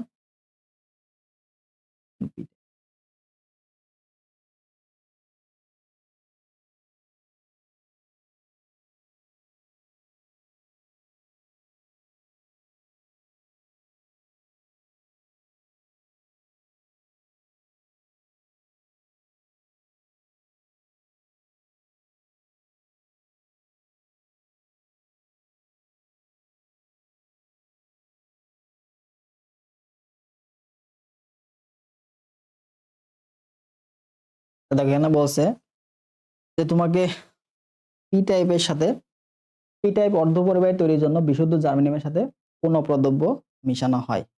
তাহলে এখানে আমাদের কি বলতো? আমাদের এখানে পঞ্চযোজী বা ত্রিযোজী কি আছে? গ্যালিয়ামটা আছে ত্রিযোজী, তো ত্রিযোজীটা আমাদের উত্তর হবে।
এবার দেখো এন টাইপ অর্ধপরিবাহের জন্য কি করা হয়? এন টাইপের জন্য আমরা কি পঞ্চযোজী ব্যবহার করবো না? তাহলে পঞ্চযোজী এখানে কি আছে বলতো? এন টাইপ অর্ধপরিবাহী তৈরির জন্য বিশুদ্ধ জার্মেনিয়ামের সাথে কি ব্যবহার করা হয়? বিশুদ্ধ জার্মেনিয়াম এখানে কি বলতো? আর্সেনিক। ঠিক আছে, এই যে আমরা এখানে দেখলাম এন টাইপের জন্য কি নাইট্রোজেন, ফসফরাস, সিলিকন। এখানে মূলত দুইটা উত্তর হয়। নাইট্রোজেনটাও কিন্তু আছে, নাইট্রোজেনটাও কিন্তু আছে। ঠিক আছে, নাইট্রোজেনটাও কিন্তু আছে।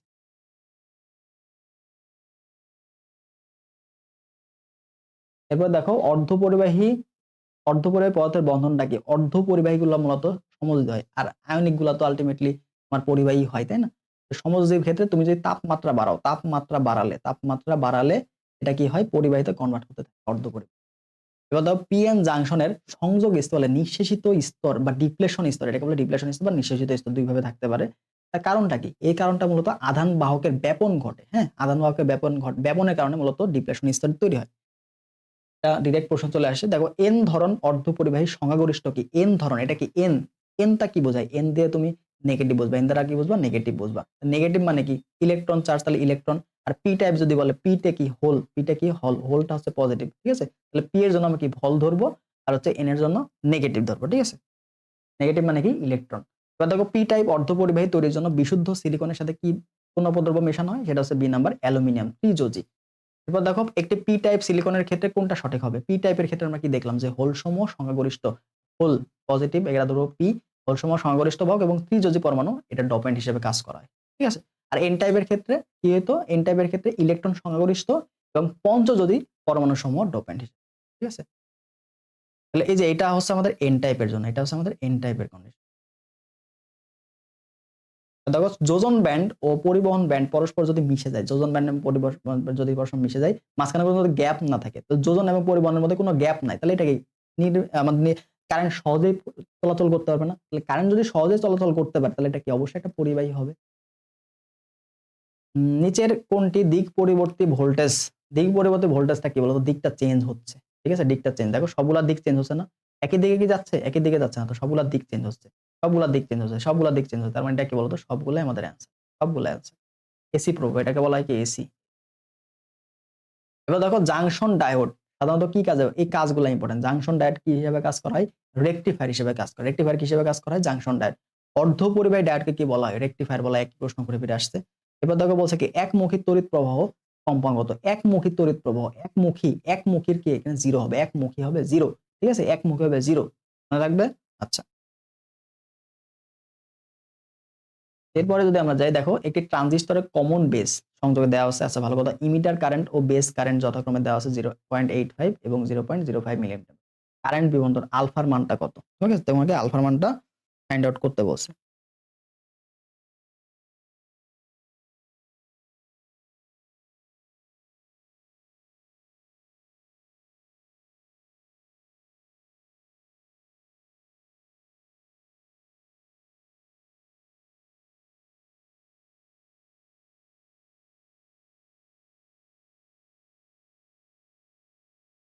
তাহলে দেখো এখানে আমাদের কি কি দেওয়া আছে? আলফার মানের সূত্র কি? আলফার সূত্র আমরা জানি হচ্ছে আইসি ডিভাইড বাই আইই। এটা হচ্ছে ইমিটারের কারেন্ট, এটা হচ্ছে সরি, এটা হচ্ছে কালেক্টর বা সংগ্রাহকের কারেন্ট, আর এটা হচ্ছে ইমিটার। ঠিক আছে, তো তোমাকে ট্রানজিস্টরের বেস দেওয়া আছে, ইমিটার কারেন্ট দেওয়া আছে, বেস কারেন্ট দেওয়া আছে, তোমাকে দেওয়া আছে আইই দেওয়া আছে, আইই দেওয়া আছে এবং তোমাকে দেওয়া আছে আইবি দেওয়া আছে, বাট তোমার আইসি লাগবে। এবার দেখো আইই ইমিটার কারেন্ট বোঝায় হচ্ছে আইবি বেস কারেন্ট এবং কালেক্টর কারেন্টের যোগফল। তো তুমি এখান থেকে আইসি এর মানটা ইজিলি বের করতে পারবা, আইই মাইনাস হচ্ছে আইবি করে। ঠিক আছে, তাহলে দেখো এখানে মানগুলো বসায় দাও। তাহলে আলফা এটা সমান আমরা কি আই মাইনাস আইবি বসাতে পারি। তাহলে আই কত? ইমিটার কারেন্ট 0.85, 0.85 মাইনাস দেখো বেস কারেন্ট কত দেওয়া আছে?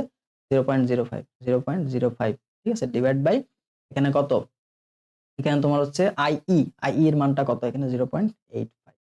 এই অ্যান্সারটা চলে আসবে 0.9। এভাবে আমাদের আলফা মানটা লাগে। এবং বিটার মানটা কত? বিটার মানটা তুমি এখান থেকে বের করবে হচ্ছে IC by I, IC divide by হচ্ছে। ঠিক আছে, এবং এখান থেকে তোমার আলফা বিটার মধ্যে সম্পর্ক বাদ দেয় অনেক সময়, আলফা বিটার মধ্যে সম্পর্ক, এটা আমাদের রাখবার চেষ্টা করবা। দেখো বিটা, এই বিটা সমান সমান কি? Alpha divide by 1 minus alpha. এবং আলফা এটা সমান কি? আলফা এবং বিটার মধ্যে যদি সম্পর্ক বলে, সেই ক্ষেত্রে alpha equal to beta divide by 1 plus beta. দেখো জিনিসটা একই, জাস্ট বিটার ক্ষেত্রে মাইনাস হবে, আলফার ক্ষেত্রে পজিটিভ হবে। এবার দেখো এখানে আমাদের আহ সংখ্যা পদ্ধতি থেকে আসা একটা প্রশ্ন 20 একুশে আসছে। তো বলছে দ্বিমিক সংখ্যাটির 10 ভিত্তিক রূপান্তরিত কথা ডেসিমাল, এটা খুবই ইজিলি করা যায়, বিসিডি কোড থেকে তুমি পাবা।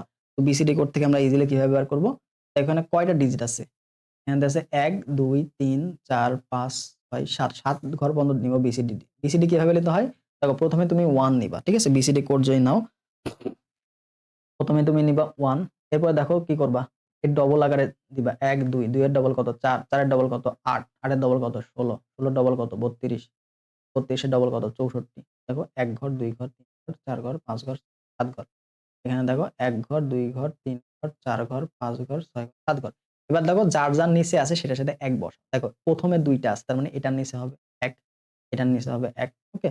এবার দেখো 16 এর নিচে কি 0, তার মানে এটা ইনঅ্যাকটিভ আছে, এটা ইনঅ্যাকটিভ, তাহলে এটা 0 হবে। এবার এটাও কি আমাদের ইনঅ্যাকটিভ, মানে এটা 0 হবে। পরবর্তী দেখো এটা 1, এটা 1, তারপর এটা হবে 0। তাহলে দেখো যার যার নিচে 1 আছে, যার যার নিচে 1 আছে সেগুলো তুমি যোগ করবা, যার নিচে 1 সেগুলো যোগ করবা, যার নিচে 1 সেগুলো যোগ, এগুলো কি হবে, এগুলো যোগ করবা। তাহলে দেখো যোগ করে ফেলো, 64 যোগ হচ্ছে 32 যোগ হচ্ছে 4 যোগ হচ্ছে 2, তাহলে ক্যালকুলেশন করলে মানটা পেয়ে যাবে, ঠিক আছে। দেখো 64 আর এখানে 4 কত হলো, 64 আর 6 কত 70 হয়ে গেল, 70 আর 32 মানে কত 102, এই যে 102 হবে, ঠিক আছে। তাহলে এইভাবে আমরা খুবই ইজিলি বিসিডি কোডের সাথে বের কিভাবে করবা, এই যে প্রথমে 1 নিবা, তারপর ডবল আকারে যাবা, দেখবা যে এখানে কয়টা বাইনারি আছে, 7টা আছে, তাহলে 7 পর্যন্ত গেছে। দেখো 1, তারপর 2, 2 এর ডবল 4, 4 এর ডবল 8, 8 এর ডবল 16, 16 এর ডবল 32, 32 ডবল 64, এইভাবে গেছে, হ্যাঁ। এবার দেখো দ্বিমিক সংখ্যা এটাকে 10 ভিত্তিক, এটা তোমরা করে ফেলবে এভাবে। তাহলে দেখো এখানে আমরা কি 1 লিখবো, এটা 2 লিখবো, এটাকে লিখবো কত 4, এটাকে লিখবো 8, এটাকে লিখবো 16, এটাকে লিখবো 32, এটাকে লিখবো 64, এভাবে সেম ভাবে আসবে, ঠিক আছে। এটা উত্তর দেখবা সি নাম্বার আসে 75, এটা করে দেখবা। এবার সার্বজনীন গেট কোনগুলা, মূলত সার্বজনীন গেট বলা হয় কাকে, ন্যান্ড গেট এবং নর গেটকে বলা হয় সার্বজনীন গেট। আর মৌলিক গেটগুলা কি, মৌলিক গেটগুলা, মৌলিক গেট যে তোমাকে বলে, মৌলিক গেট হচ্ছে অর, এন্ড এবং নট, এগুলো মূলত হচ্ছে মৌলিক গেট। এগুলা কি বলতো, এগুলো হচ্ছে মৌলিক গেট, মাথায় থাকবে। অর, এন্ড এবং নট এগুলা কি বলা হয়, মৌলিক গেট। আর বাকি যেগুলো আছে সেগুলো হচ্ছে যৌগিক গেট, বাকি যা আছে সেগুলো যৌগিক গেট। তার মধ্যে এই দুইটাকে বলা হয় কি সার্বজনীন গেট। এটাকে সার্বজনীন কেন, কারণ এটা দ্বারা সকল গেটকে কনভার্ট করতে পারবা, ঠিক আছে। তো এই ছিল মূলত আমাদের দ্বিতীয় পত্রের প্রশ্নগুলো, খুবই ইম্পর্টেন্ট প্রশ্নগুলো বাছাই করছি তোমাদের জন্য, ছবিতে আসা প্রশ্নগুলো। তো এইগুলো অবশ্যই তোমরা বেশি বেশি প্র্যাকটিস করার চেষ্টা করবো, এই টাইপের যে প্রশ্নগুলো আছে সেগুলো ভালো করে করার চেষ্টা করবো, ঠিক আছে। তো ভালো থাকো সবাই, দেখা হবে আমাদের পরবর্তী ভিডিওতে নেক্সট টাইম। আল্লাহ হাফেজ।